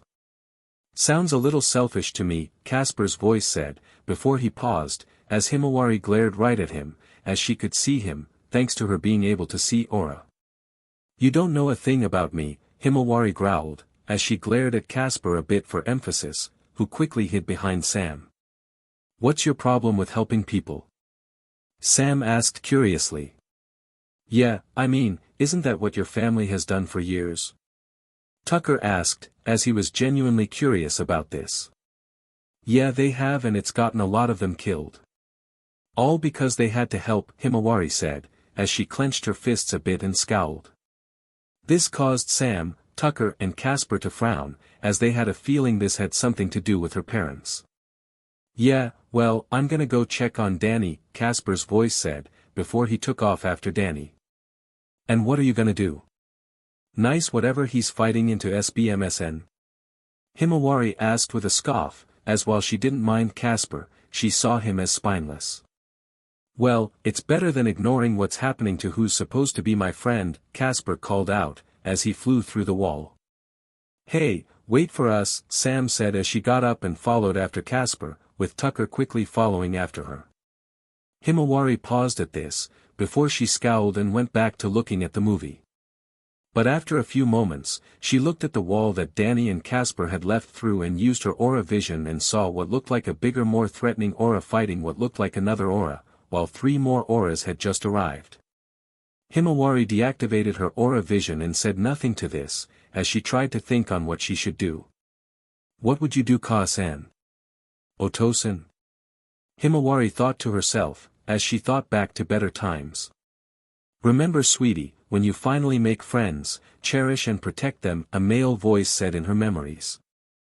That's right, Uzumakis are always loyal to their friends, a female voice said in her memories. Himawari thought about her parents' words to her when she was young, before she stood up and clenched her fists. Outside. Outside in the alleyway of the movie theater, Danny was pinned against the wall by the boot of what looked like a robotic suit, which had electric green eyes, electric green flaming hair and goatee, and jagged teeth. He wore a black tank top and pants, a dark gray shoulder guard on his left shoulder, and a dark gray belt that slings across his chest, along with a variety of weapons on himself. This was Skulker, the self-proclaimed ultimate hunter. While Skulker had Danny pinned against the wall, Sam, Tucker and the now visible Casper were all wrapped up in what looked like a net trap, which kept them from trying to interfere.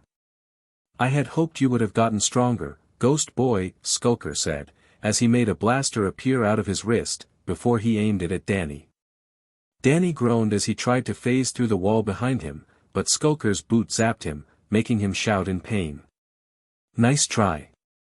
Now hold still, I don't want to ruin your pelt, Skulker said with a grin, as he readied his blaster. Okay, ew, Casper said, as he slightly turned green upon hearing this. Yeah, you said it, Tucker said, as he also found this gross. Danny. Sam yelled in a panic, as she tried to get out of the net. But before Skulker could fire his blaster at Danny, his arm was suddenly crushed. Gah! What trick is this? Skulker yelled out, as he backed away from Danny and grabbed his sparking stub, where his arm had been. Not noticing Himawari behind him, her eyes flashing with psychokinesis power along with the rest of her body, before she spun, kicked and slammed her leg into Skulker's side. Which seemed to do nothing for a moment, before Skulker's armor suddenly cracked and he was sent flying into the wall of the alleyway, causing him to ricochet repeatedly down the alley with such force, his armor was smashed apart with each smash against the wall. This got wide eyes from Danny, Sam, Tucker and Casper, before they looked at Himawari, who was glaring at Skulker, as he landed at the end of the alleyway. Stay the hell away from my friends, or I'll make you wish for a second death. Himawari yelled out, as she held up a fist. Since when can you hit that hard? Danny asked, as he looked at the impact points of where Skulker had hit the alleyway and saw that the wall was slightly cracked. No idea. Besides grabbing and sensing aura, this is the first time I actually attacked a ghost. Are you okay? Himawari asked, as she held out a hand to Danny to help him up. Yeah, I'm fine now, Danny said, as he grabbed Himawari's hand and allowed himself to be pulled to his feet. Hey, can we get some help here? Tucker asked, as he gestured to him, Sam and Casper, who were still trapped in Skulker's net. Yeah, this feels weird, Casper said, as he wasn't used to being confined like this. Hold on you guys, I'm on it, Danny said as he walked over to them and started to use his ectray to start to burn away at the net. As Danny did this, Himawari noticed what looked like a green glob coming out of the remains of Skulker's armor. I'll be back, ghost boy. And next time, I'll have an even stronger mecha suit, hey, the green glob started to yell, before Himawari's astral hand grabbed him and pulled him towards her and hanged him in front of her. This is one of your enemies? A low-rank apparition using cheap armor. Wow, talk about compensating for something, Himawari said, as she scoffed at how pathetic Skulker's real form was. "Hey! I am the ultimate hunter. Who are you to mock me, human girl?" the green glob yelled at her with a scowl. "The name is Himawari Uzumaki and you're not that impressive, as you lost to me when this was my first fight," Himawari said with a condescending smirk. "Uzumaki? I'll hunt you along with the ghost boy. I'll add your pelt to my collection," the green glob yelled, as he swung his fists at her. "Charming little fellow. Hey Danny, did you bring that thermos?" Himawari said with a scoff, as she looked at Danny, who had just freed the others and turned back to his human form. "Yeah, just hold on," Danny said, as he took out the Fenton thermos and aimed it at Skulker, before he turned it on, sucking the ghost into it. "I'm glad that you know how to treat friends," Casper said with a sigh of relief, that Himawari had shown up just in time. "Yeah, way to go with the kung fu moves," Tucker said with a grin, as he threw his fists and kicked about. Yeah, I have your backs. Just don't tell my brother or my family, okay? The last thing I need is them making a big deal of me joining the family business," Himawari said, as she waved her hand dismissively, as they all walked out of the alleyway, with Casper turning invisible again. Sam chuckled at this, as she could relate to this. "Sorry that our movie day was ruined, Casper," she said, as she looked at where the invisible ghost was hovering. It's cool. This was still a good day for me," Casper's voice said. "Okay, let's get Skulker back home and I'll use Mom and Dad's ghost portal to send him back," Danny said, as he held up the Fenton thermos. This caused Himawari to freeze at this, before she looked at Danny. "Ghost portal?" she asked, wanting to confirm that she heard him right. "Yeah, that's what gave me my powers," Danny said with a nod.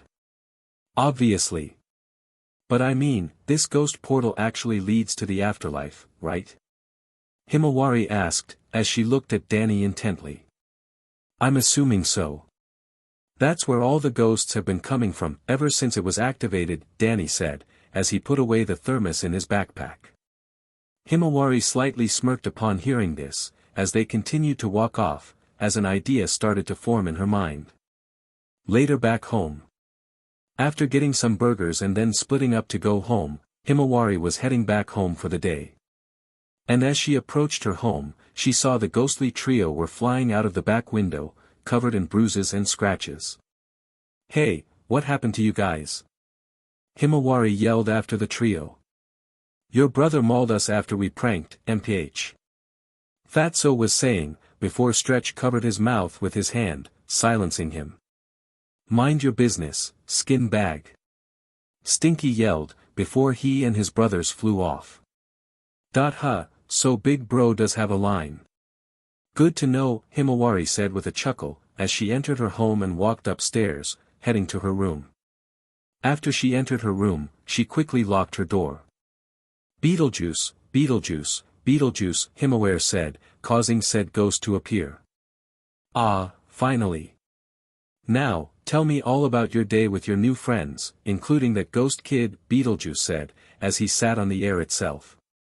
"Which one?" Himawari asked, as she took off her coat. "Oh yeah, you're also hanging out with that friendly ghost. You know he gets bullied by other ghosts too." Beetlejuice said with a scoff, as he didn't see the point in messing with other ghosts, if they didn't want to prank humans, since that just meant more for him to prank himself. Nice to know ghosts are morons too. "But that's not the highlight of the day," Himawari said, as she sat on her bed. "Oh. Was it you actually attacking that ghost hunter, 'cause I saw that part. Nice job by the way. I give it a 9.5-inch," Beetlejuice said, as he made a scorecard appear in his hands. "Why not a 10? Himawari asked with a raised eyebrow. Uzumakis always have room to improve, right?" Beetlejuice said, as he made the scorecard disappear. "True. Anyway nope, that's not the highlight of the day," Himawari said, as she picked up her handbag for the recently deceased to read. "Oh. What could be better than you making a name in the ghost world?" Beetlejuice asked curiously. "Well, it turns out that Danny's parents have a ghost portal to the afterlife, so I don't need to risk you getting in trouble by getting me into the afterlife to go find my parents, Himawari said with a grin, as she started to read. Beetlejuice's eyes widened at this, as he hadn't expected this, as while he knew Amity Park had been full of ghost activity lately, that had been the case on and off for centuries. At Whipstaff. Meanwhile back at Whipstaff Manor, a car was seen parked in front of the mansion and Sabrina got out of the back seat of the car, along with her cat Salem. Getting out of the front seats of the car were two older women. One was a tall curvy blonde, who had her hair up in a swirl, who was wearing a brightly colored outfit with a faux fur, with some animal prints on it. This was Hilda Spellman, one of Sabrina's aunts. The other was tall and slim with naturally blonde hair, which was cut short that reached her neck, who was wearing a very fashionable outfit. This was Zelda Spellman, Sabrina's other aunt. "So, what do you guys think?" Zelda asked, as she looked at the mansion, before she looked at the others. "I think that we got ripped off," Salem said, as he looked at the mansion, unimpressed at what he saw. "Yeah, it looks older than you guys." "No offense," Sabrina said, as she looked at the mansion.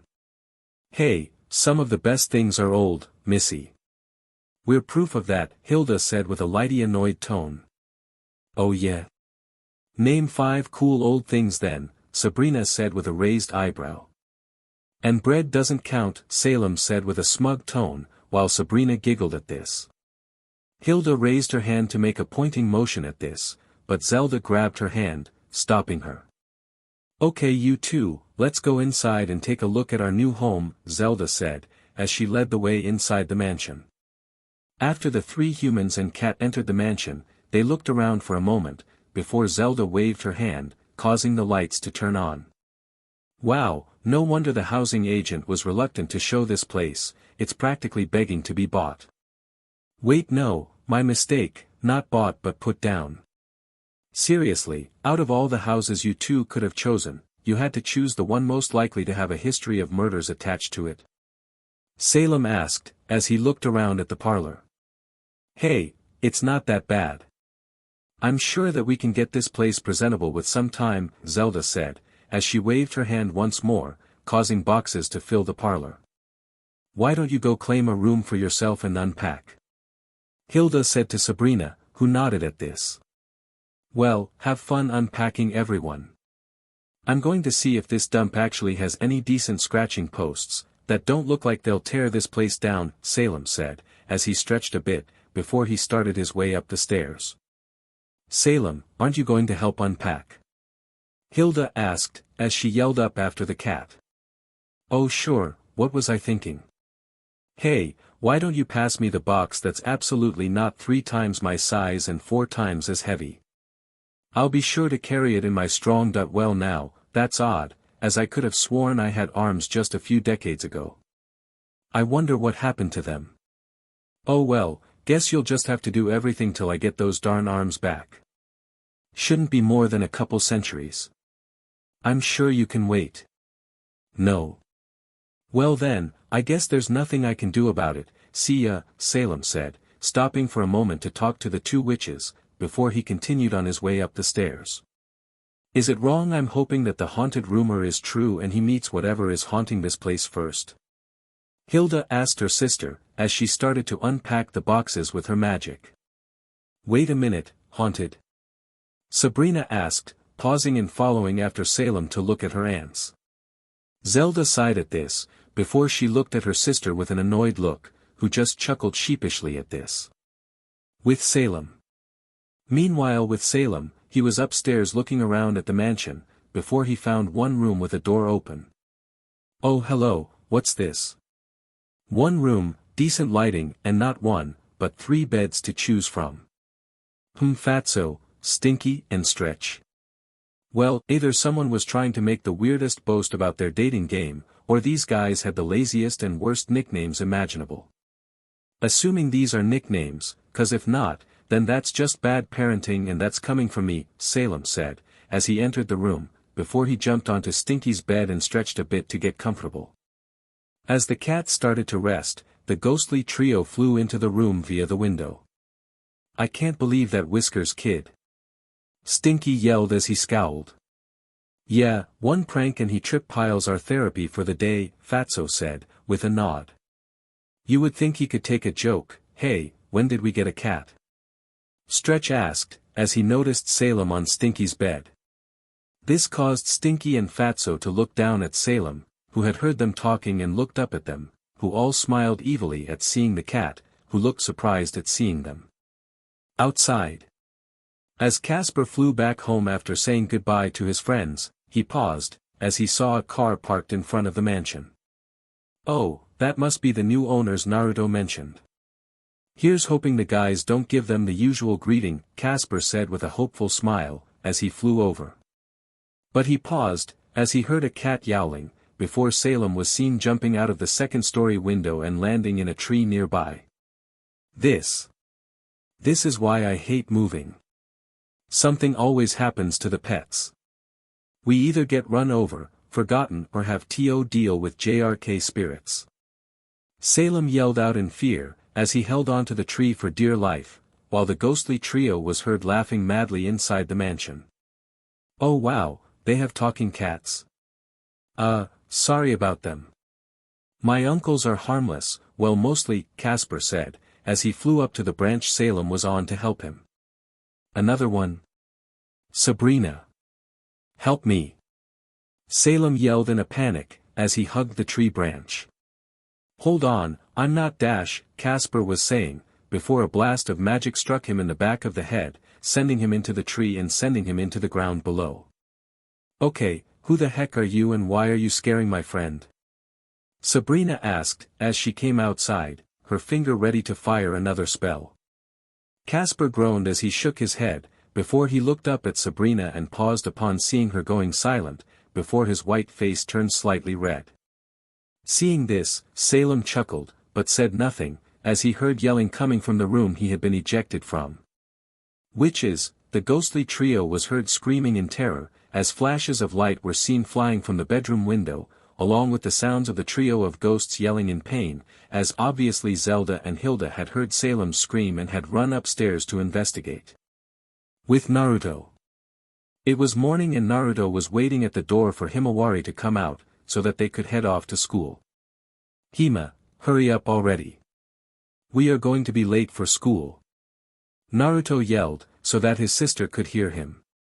I heard you, DMN. Himawari yelled, as she came downstairs, while carrying her backpack and shoving her handbook for the recently deceased inside it. Naruto raised an eyebrow at this, as Himawari then grabbed an apple off the fruit ball on the counter nearby, before she made her way past Naruto and outside to the car. Naruto quickly followed after his sister and got into the driver's seat, before he started the car and drove off. You know, you've been reading that book Miss Deets gave you a lot lately. Is it interesting? Naruto asked, as he focused on the road, while taking note that his sister had taken her book out to read. Not really. It reads like bad stereo instructions, Himawari said, as she continued to read. What's it about? Naruto asked curiously, as he found the title interesting, as a lot of people wrote about afterlife theory and most of them were either fake or had wild theories that were pretty much ignored. It's not anything the hag and pervert probably don't already know, Himawari said with a firm tone. Naruto nodded at this, as he parked the car in the school parking lot, as their grandparents were experts and had seen a lot, when it came to the afterlife and what came from it. Hey, have you guys heard the news? Tucker asked, as he greeted the two Uzumaki siblings as they approached the front of the school, after getting out of the car, with Sam standing next to him. A girl lowered her standards enough to say yes. DMN, I owe Sam a 20-inch, Himawari said, as she put away her book in her bag. Ha, ha, ha, Tucker said with a roll of his eyes at Himawari's joke, while Sam laughed. Hey, where is Danny and Jazz? Naruto asked curiously, as he took note that the two siblings were not here. They haven't shown up yet, Sam said, as she shrugged a bit at this. Your partner in helping ghosts get over themselves just arrived, so calm down, Himawari said, as she rolled her eyes at her brother, as she pointed out Jazz's car, which had just arrived with Danny and Jazz getting out. Hey guys, sorry that we're late, Jazz said, as she and Danny approached them. Yeah, we had some problems this morning, Danny said, as he frowned a bit. Was it another invention mishap? Sam asked curiously. No.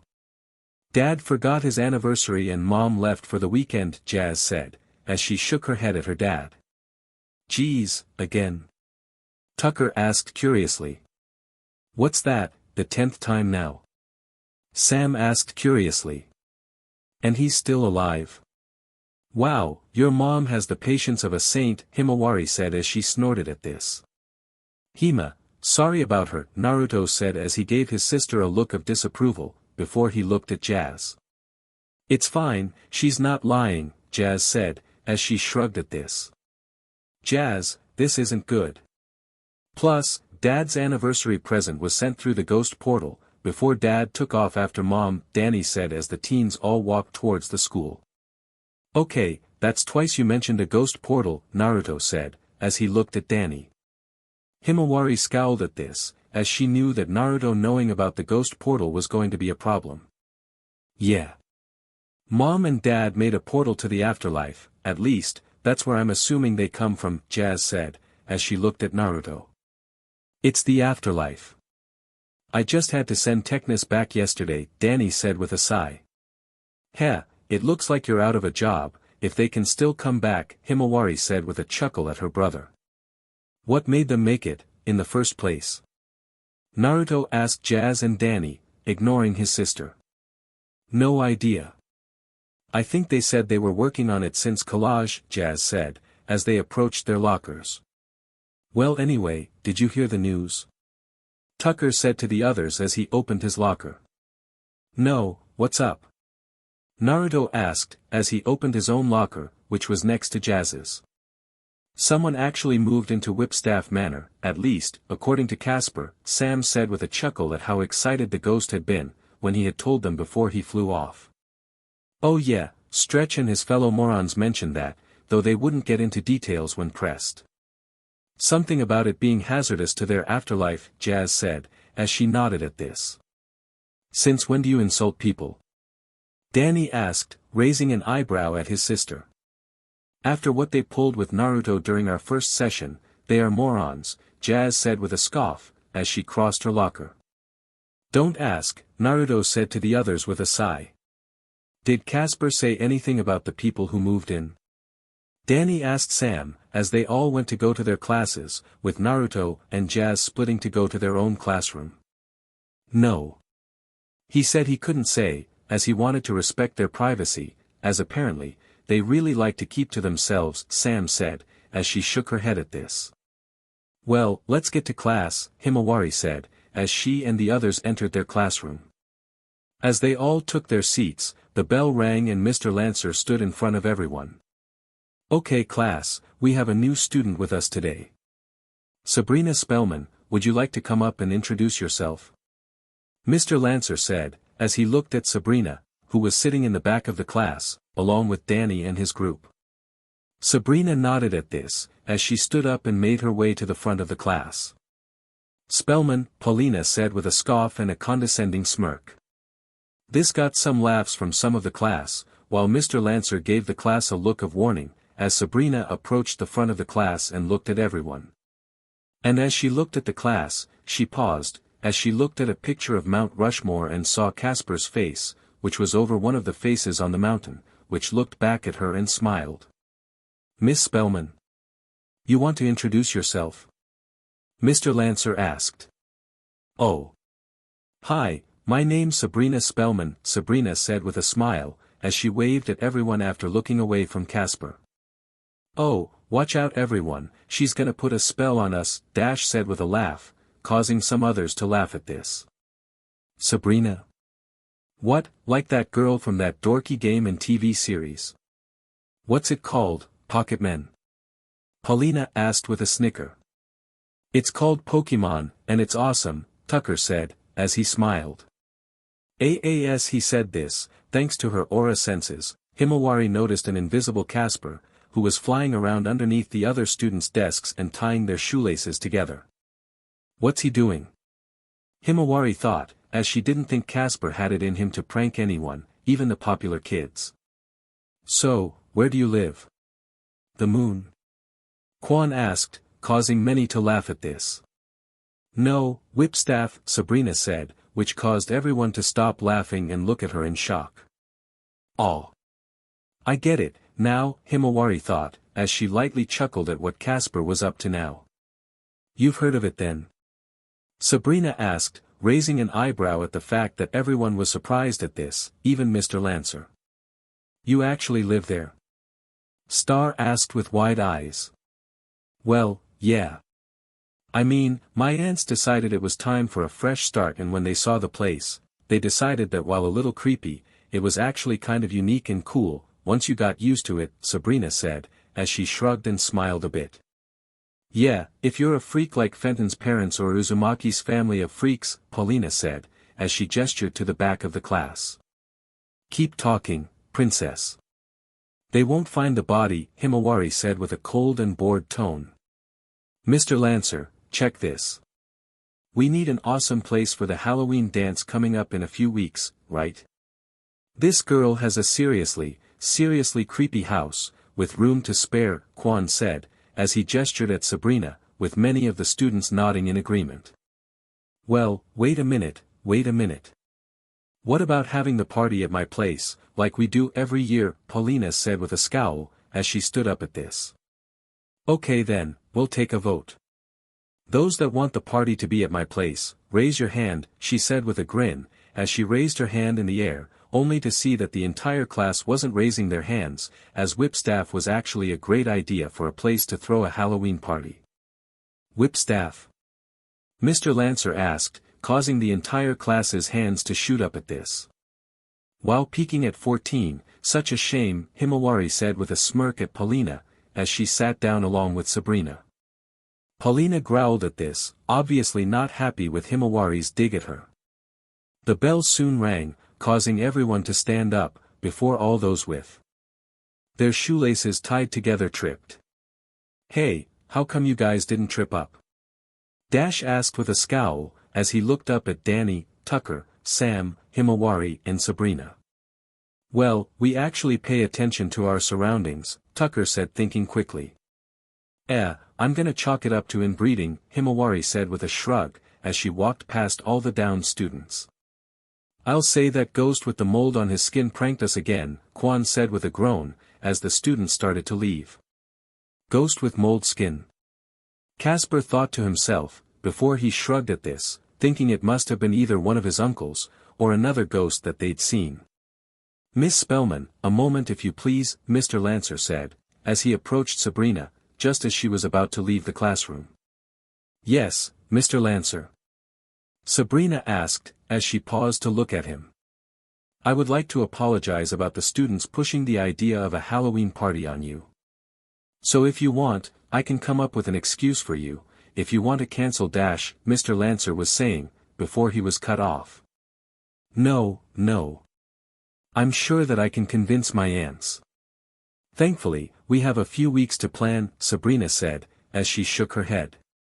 And wrangle Casper's uncles, so that they don't crash it, she thought to herself. Very well. If it helps, I'll come over to Whipstaff and ask them myself, that way the pressure is off of you a bit, seeing as you're a new student and you didn't ask for this, Mr. Lancer said, as he nodded at Sabrina, as she left the classroom, while unseen to him, an invisible Casper was following Sabrina. Later at lunch. A little later at lunch, Naruto made his way into the cafeteria with his bagged lunch, and after a few moments, he spotted Jazz sitting alone at her own table, going over some notes. Hey Jazz, got a lot of homework? Naruto asked, as he sat down at Jazz's table. I wish. I'm going over my notes from the first session with Stretch, Fatso and Stinky, Jazz said, as she looked up from her notes with a tired look on her face. You need to relax a bit, Jazz. It's only been a few days since you started with them, Naruto said, as he reached into his bag and took out his lunch. Do you have any idea how me being a therapist to the dead could change the world of psychology? I need to provide results, otherwise, I'll just end up looking crazy like my parents, Jazz said, as she went back to her notes. It's not as big a deal as you would think, Jazz. While you may be the first somewhat professional doing this, my family have been doing this for a long time. We just don't make a big deal out of it, Naruto said, as he took a bite of his sandwich. Yeah, but these days ghosts are starting to get more attention, thanks to the incidents in town. Heck, after doing some searching, I found out that there was a lot of ghost activity going on in New York too, back in the late 80s, Jazz said as she held up some pictures she got from the internet, of what looked like ghost attacks.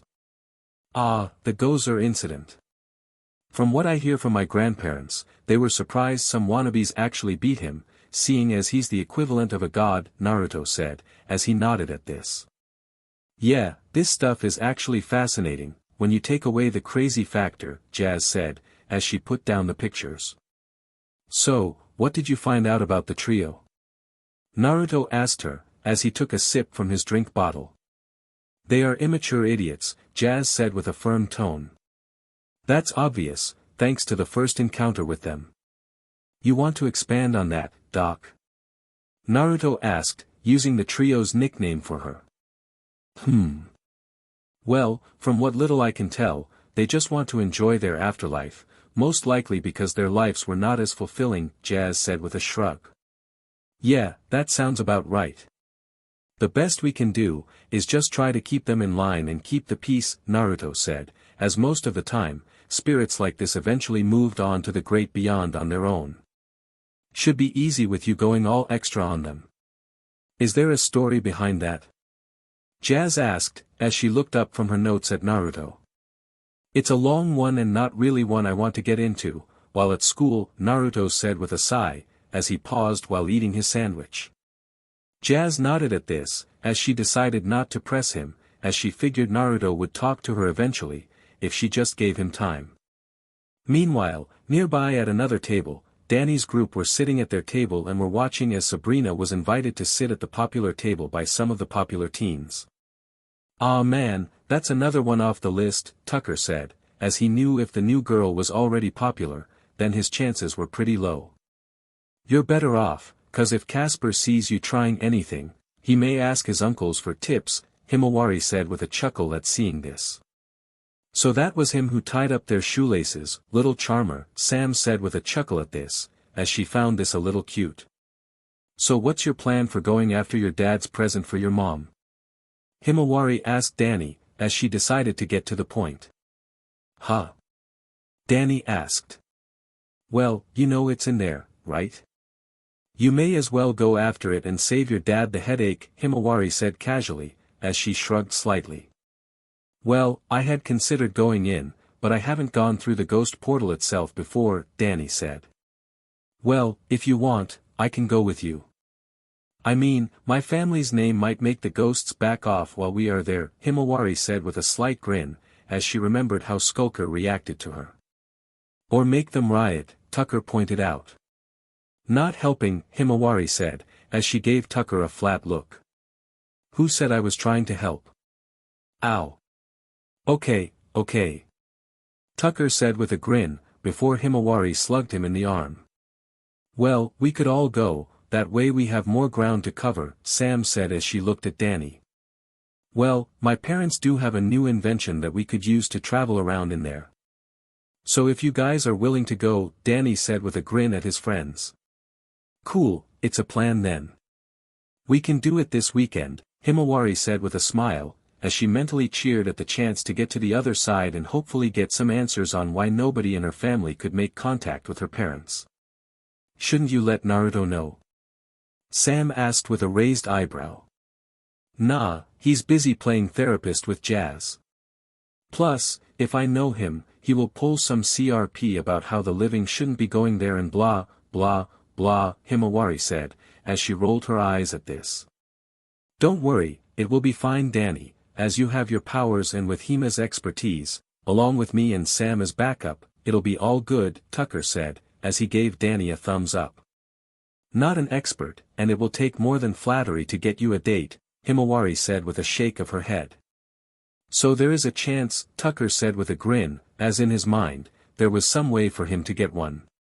Himawari's eyebrow twitched at this, before she scoffed, while Danny and Sam both laughed at this. The next day.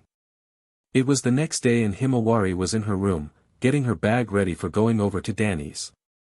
So do you have a plan or are you going to wing it? Beetlejuice asked, as he appeared behind Himawari, while floating in the air. Mostly winging it. Though while we look for the gift that Danny's dad lost in there, I'll ask some ghosts there some questions and hopefully, one will answer me, Himawari said, as she put her backpack on her back. And I'm guessing that when and if things go to CRP, you will call me in? Beetlejuice asked with a knowing smile. You're the last resort, or nuclear option, Himawari said, as she knew that her friend would just make things boring with most ghosts or spirits. Works for me. Oh. Be sure to speak fast, as I kinda have a rep in the afterlife. So if they hear you saying my name, they will either flee or prioritize targeting you, Beetlejuice said, as he held up his finger. Himawari nodded at this, as she left her room, while Beetlejuice vanished in a poof of smoke. As she walked downstairs, she took notice of the ghostly trio floating in the living room, holding pads of paper in their hands, while wearing glasses. Well, well, well. The patient has finally arrived, Stretch said with an exaggerated accent, as he shook his head slightly. Late again, I see, Stinky said, as he looked up from his notepad. Could this be a form of hostility? Stretch asked, as he stretched his face forward and smiled at the younger Uzumaki. Himawari gave the trio of laughing ghosts a bored look at this. Oh. This is the part where the patient responds with sullen silence or an insult, Fatso said, as he smiled. Well, you got me there, Himawari said with a flat tone of voice, as she headed for the door. Oh, come on kid, hang out with us. From what I heard, you need a shrink more than, Herc. Stretch was saying, before Himawari's spectral hand grabbed him by his mouth, before her other hand grabbed Fatso and Stinky, before both hands started to grind them together into a ball. Okay you three, let's get started on today's, what's going on here? Naruto said, as he and Jazz came into the room seeing what was going on.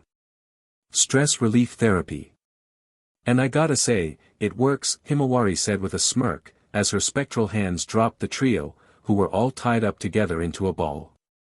Help us, Stretch squeaked out, as half his face was pressed into Fatso's belly. Who's got their pointy head in my head? Stinky's voice was heard groaning out from the tangled mess of the trio. That's not my head, Fatso said, getting groans from his two brothers. Later bro, I'm off to hang out with the others, Himawari said, as she headed for the door. I'm gonna guess that you three ran your mouths and found out that it's not just Naruto who has a limit. Jazz asked, as she took out her notebook. What limit? We didn't even get to prank her. Fatso yelled, as he and his brothers tried to get untangled. Yeah, here's a pro tip, I'm the tolerant one, Naruto said with a sigh, as he approached to try and help the trio get untangled. At Danny's. Himawari approached the front door of Fenton Works and a few moments after knocking on the door opened, showing Danny. Finally, you're the last to show up, Danny said, as he let Himawari inside. Sorry, had to deal with the moronic trio, Himawari said, as she stopped to look around a bit, while Danny closed the door. Nuff said. Okay, follow me down to the lab, just don't touch anything, Danny said, as he led the way down a flight of stairs to the basement. As he finished saying this, they entered the lab, which was pretty spacious and filled with all kinds of gadgets. But what really stood out, was what looked like some kind of gateway, that was in the shape of a hexagon, while swirling green energy was inside it. I'm guessing that's the ghost portal. Himawari asked Sam and Tucker, who were waiting near what looked like some kind of high-tech submarine, that was floating in front of the ghost portal. That's the one and this is the Spectre speeder, which we will be using to travel through the portal, Danny said, as he approached the vehicle and opened the door for them all to get in. Any idea how we're going to track down your dad's gift? Sam asked, as they all got into the vehicle, with the door closing behind them. Dad mentioned it has a human world item scanner that can detect things from this world, Danny said, as he approached the front of the vehicle and pointed to the dashboard, which looked very complicated. Who's driving? Himawari asked curiously as she sat down. Oh, me. Let me drive. Tucker yelled out excitedly, with his hand in the air. Before Himawari grabbed him by his ear and pulled him into the seat next to her. Hands in pockets, Himawari said with a firm tone. What? Tucker asked, as he held his hand to the ear. Himawari grabbed and shook his head in an exaggerated way, like he couldn't hear her. Sam and Danny shook their heads at this, as Danny activated the Spectre speeder, which he drove through the ghost portal. Afterlife.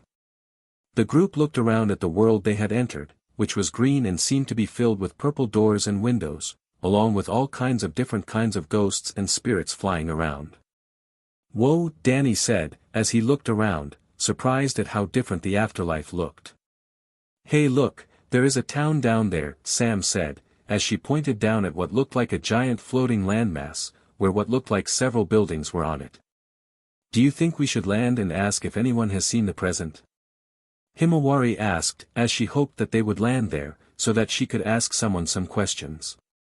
Not needed, just give me a minute, Tucker said, as he approached the dashboard and plugged his phone into it.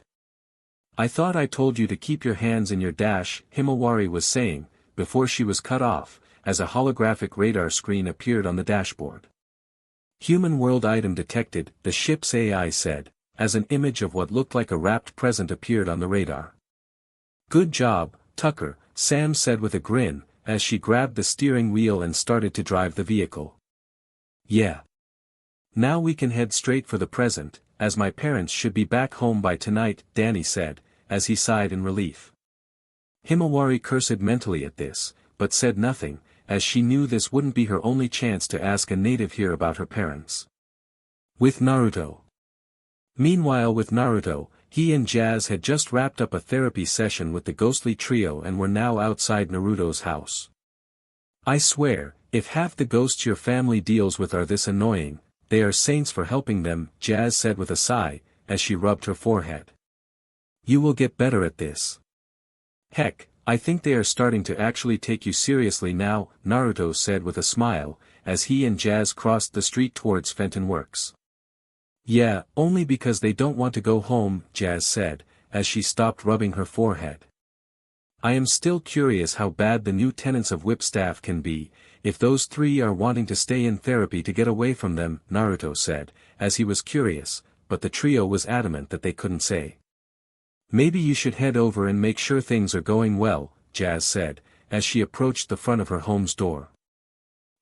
I guess that's a good idea, seeing as the old owner of the house's lawyer told me that they were going to tell them about me, in case they had any problems. Are you gonna be okay alone? Naruto said, as he nodded at this. I'll be fine, Naruto, I'm a big girl after all, Jazz said, as she slightly chuckled at Naruto. Okay. See you later, Jazz, Naruto said, as he went back across the street to approach his car to leave for Whipstaff. Jazz watched Naruto leave for a few moments, before she went inside, closing the door behind her. With Himawari. Meanwhile back with the others in the afterlife, they were making their way further into a more deserted part of the afterlife in the spectral speeder, which was full of floating rocks and the occasional fly-by ghost. Man, this place is creepy, Tucker said, as he looked at a ghost that flew by, that was carrying his own head. I know, isn't it great? Sam said with a grin, as she saw what looked like a giant monster made of fur down below them, walking what looked like a smaller furry monster on a leash. Any sign of your dad's present? Himawari asked, as she looked at Danny, hoping that this would take a bit longer. I think we are getting close, at least, according to the Spectre speeder's radar, Danny said, as he pointed at the radar, which was beeping rapidly as they got closer. Hey guys, take a look at that. Tucker said, as he pointed out a giant building that was now in sight. It looked like a large prison, with everything colored purple, as some ghosts were in watchtowers and there was barbed wire all along the top of the walls.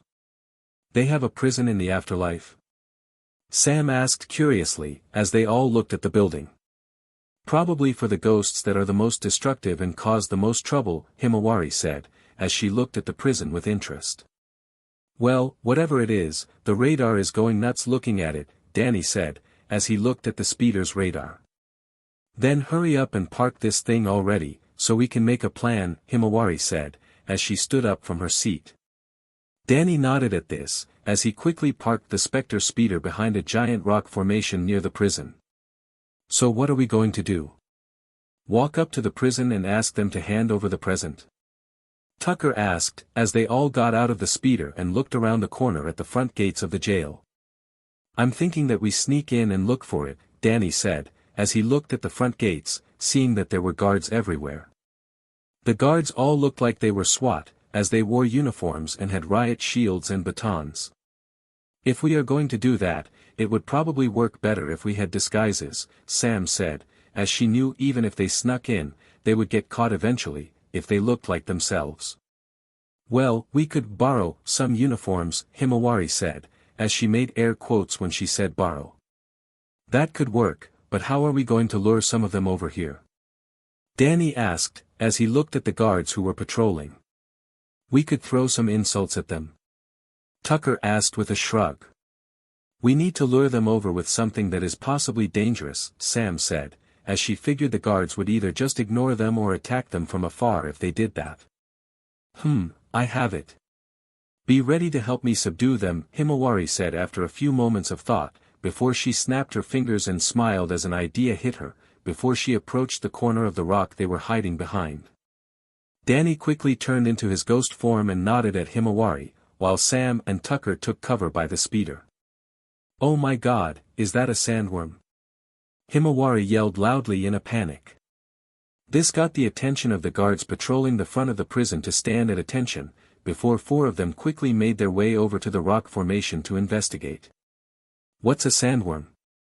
Tucker asked curiously, before Sam covered his mouth, silencing him. As this was happening, the 4 guards finally arrived and quickly saw the 4 teens. Humans? One of the guards yelled in surprise. Quick, call the warden, Ga, one of the guards was yelling, before Himawari's spectral hands grabbed the 4 guards. Now, there'll be none of that, Himawari said with a shake of her head. Sorry about this, Danny said, as he charged his hands with ectopic energy, before he blasted the 4 guards. Arageg, the 4 guards yelled in pain, before they all passed out. Well, that was easy, Sam said, as she and Tucker came out from behind the speeder. Yeah, and what's a sandworm, oof? Tucker asked Himawari, before she threw one of the guards' uniforms at him. It's from a book a friend gave me. Now get dressed, Himawari said, as she put on her own uniform over her own clothes. After a few moments, the 4 teens were all dressed up and had the front of their helmets down, so their faces were covered. Hey, this thing gives power readings. Cool. Tucker said with a smile as the display of his helmet scanned Danny and Himawari and showed him that Danny was a rank C and Himawari was a B. Focus, Tuck. Danny hissed at his best friend, as he put his finger on his mouth. So what's the plan? We just walk in? Sam asked, as they all walked towards the front of the prison. Exactly. We go in and we split up. Once one of us finds the present, we text the others and we meet back up, Danny whispered, as she knew they all had their phones. So don't dilly-dally, either. We don't know what could be in this prison, Sam whispered to the others. Everyone but Himawari nodded at this, who hesitated for a moment, before she too nodded. So was it a sandworm? One of the guards asked the teens as they approached. Nah, it was just some punks trying to be funny. Let's get back to work, Himawari said with a more gruff voice. The guard sighed in relief at hearing this, before he let them pass and walked through the doors into the prison. As the group walked through, they all nodded slightly, as they split up and took different routes, Danny and Sam taking one hallway, with Himawari taking one and Tucker taking the last one. With Danny and Sam. The 2 teens were making their way room to room, searching for Jack's anniversary present, and soon, they walked into a room that looked like an office. Look, there's the present. Danny said, as he spotted the present sitting on a pedestal in the back of the room. As Danny and Sam approached the pedestal, their way was suddenly blocked by a tall figure, who had a white face and wore a white-looking outfit, with a white hat on their head. This was Walker, the warden of the prison. "What do we have here?" Several of my guards nodded their post. "That's against the rules," Walker said, as he took out a book and glared at the two disguised teens. Sorry, sir. We were just wanting to see if you needed help disposing of the illegal item from the living world," Danny said, as he quickly composed himself, as this guy was a little intimidating. "A commendable thought, but all human contraband will be sent to Saturn, which I'll be doing myself," Walker said, as he closed the rule book, after looking at the rule book. "Saturn? As in the actual planet, oof." Danny asked, surprised at this, before Sam elbowed him in the gut. "Focus. As you wish, sir." "We will return to our posts," Sam hissed out, cursing the fact that Danny was a bit of a space fan, before she put on a professional tone, as she addressed Walker. Walker raised an eyebrow at this, as he watched the two disguised teens turn to leave the office. Before he pulled out what looked like a baton from behind his back and aimed it at them, before he fired twice, sending what looked like green rings at the two teens, which quickly hit them and bound their arms to their sides. "Gah! What is this?" Danny yelled, as the bindings zapped him along with Sam. "My guards know to refer to me as Warden, not Sir," Walker said with a glare, as he grabbed Danny and Sam's helmets and removed them, exposing their faces. "Ah, the Halfa and a human friend. Breaking into my prison is one thing, but bringing a human to the other side? Son, you just broke a major rule," Walker said, as he glared at Danny and Sam, as he summoned his guards into the room, who surrounded the two teens. With Himawari and Tucker. Meanwhile with Himawari and Tucker, they were making their way down one hallway and soon, they came upon a split in the hallway. "I say that we go this way," Himawari said, as she took note that the hallway she pointed down seemed to have prisoners walking out of their cells, obviously to be taken to lunch. "No way. I say we should go down this hallway," Tucker said, as he pointed down the other hallway that had doors which were way more secure and locked down. "How do you figure that?" Himawari whispered to Tucker. "Because the ones down here don't have a grudge against us, that's why," Tucker said, as he pointed down the hall Himawari picked. Himawari looked and saw Skulker, Technus and the lunch lady ghost in prison uniforms, being led to the cafeteria by the guards. "Yeah, so I say we avoid any encounters with old foes," Tucker said, as he pulled Himawari to the other hallway. "We don't have any idea what kind of SHT could be locked up in that wing of the prison. It's better the enemy that we know, than something unknown," Himawari said, as she shook her head. "Look, why can't you just trust me?" Tucker asked, as he looked at Himawari in annoyance. "You're not exactly an expert on this. I mean, you know a bit about tech and hitting on anything with a rack, which is not exactly a good set of skills for this," Himawari said. "And you're an expert. You only threw your first punch against a ghost a few days ago," Tucker said, clearly annoyed at being called out. "Hey, if you want to prove you're an idiot again, then go ahe dash," Himawari was saying, before she was cut off. "Fine. I'll take this hallway and you can take that one and get jumped by our old enemies, when they recognize you. And don't expect me to come save you," Tucker said with a harsh tone, as he took off down the hallway he chose. "You save me?" "Yeah, I'm sure," Himawari said with a scoff at this, as she took the other hallway. Tucker grumbled under his breath at this, as he walked down the hallway, clearly annoyed at being dismissed by his friend. "Hey, who's out there?" an old elderly voice said, as Tucker walked past a locked steel door, which seemed to have a nameplate on it, which was covered in dust. This caused Tucker to pause, as he looked at the door. Tucker said, as he looked through the small window into the room, where he saw only darkness. One of those guards again," the elderly voice said with a scoff. "I'm not a guard," Tucker said, as he looked around inside the cell for whoever was inside the cell, but still saw nobody. "Oh. Well then, how about you let me out? I'll happily reward you, if you do," the old lady's voice said with an audible grin. Sure. I mean, you're obviously an old lady. Not many of those that are dangerous, Tucker said with a nod, as he looked at the door and took out his phone and attached it to the door's electric lock. And after a few moments, the door lock turned green and the door opened. Are you coming out? Tucker asked, as he looked into the cell.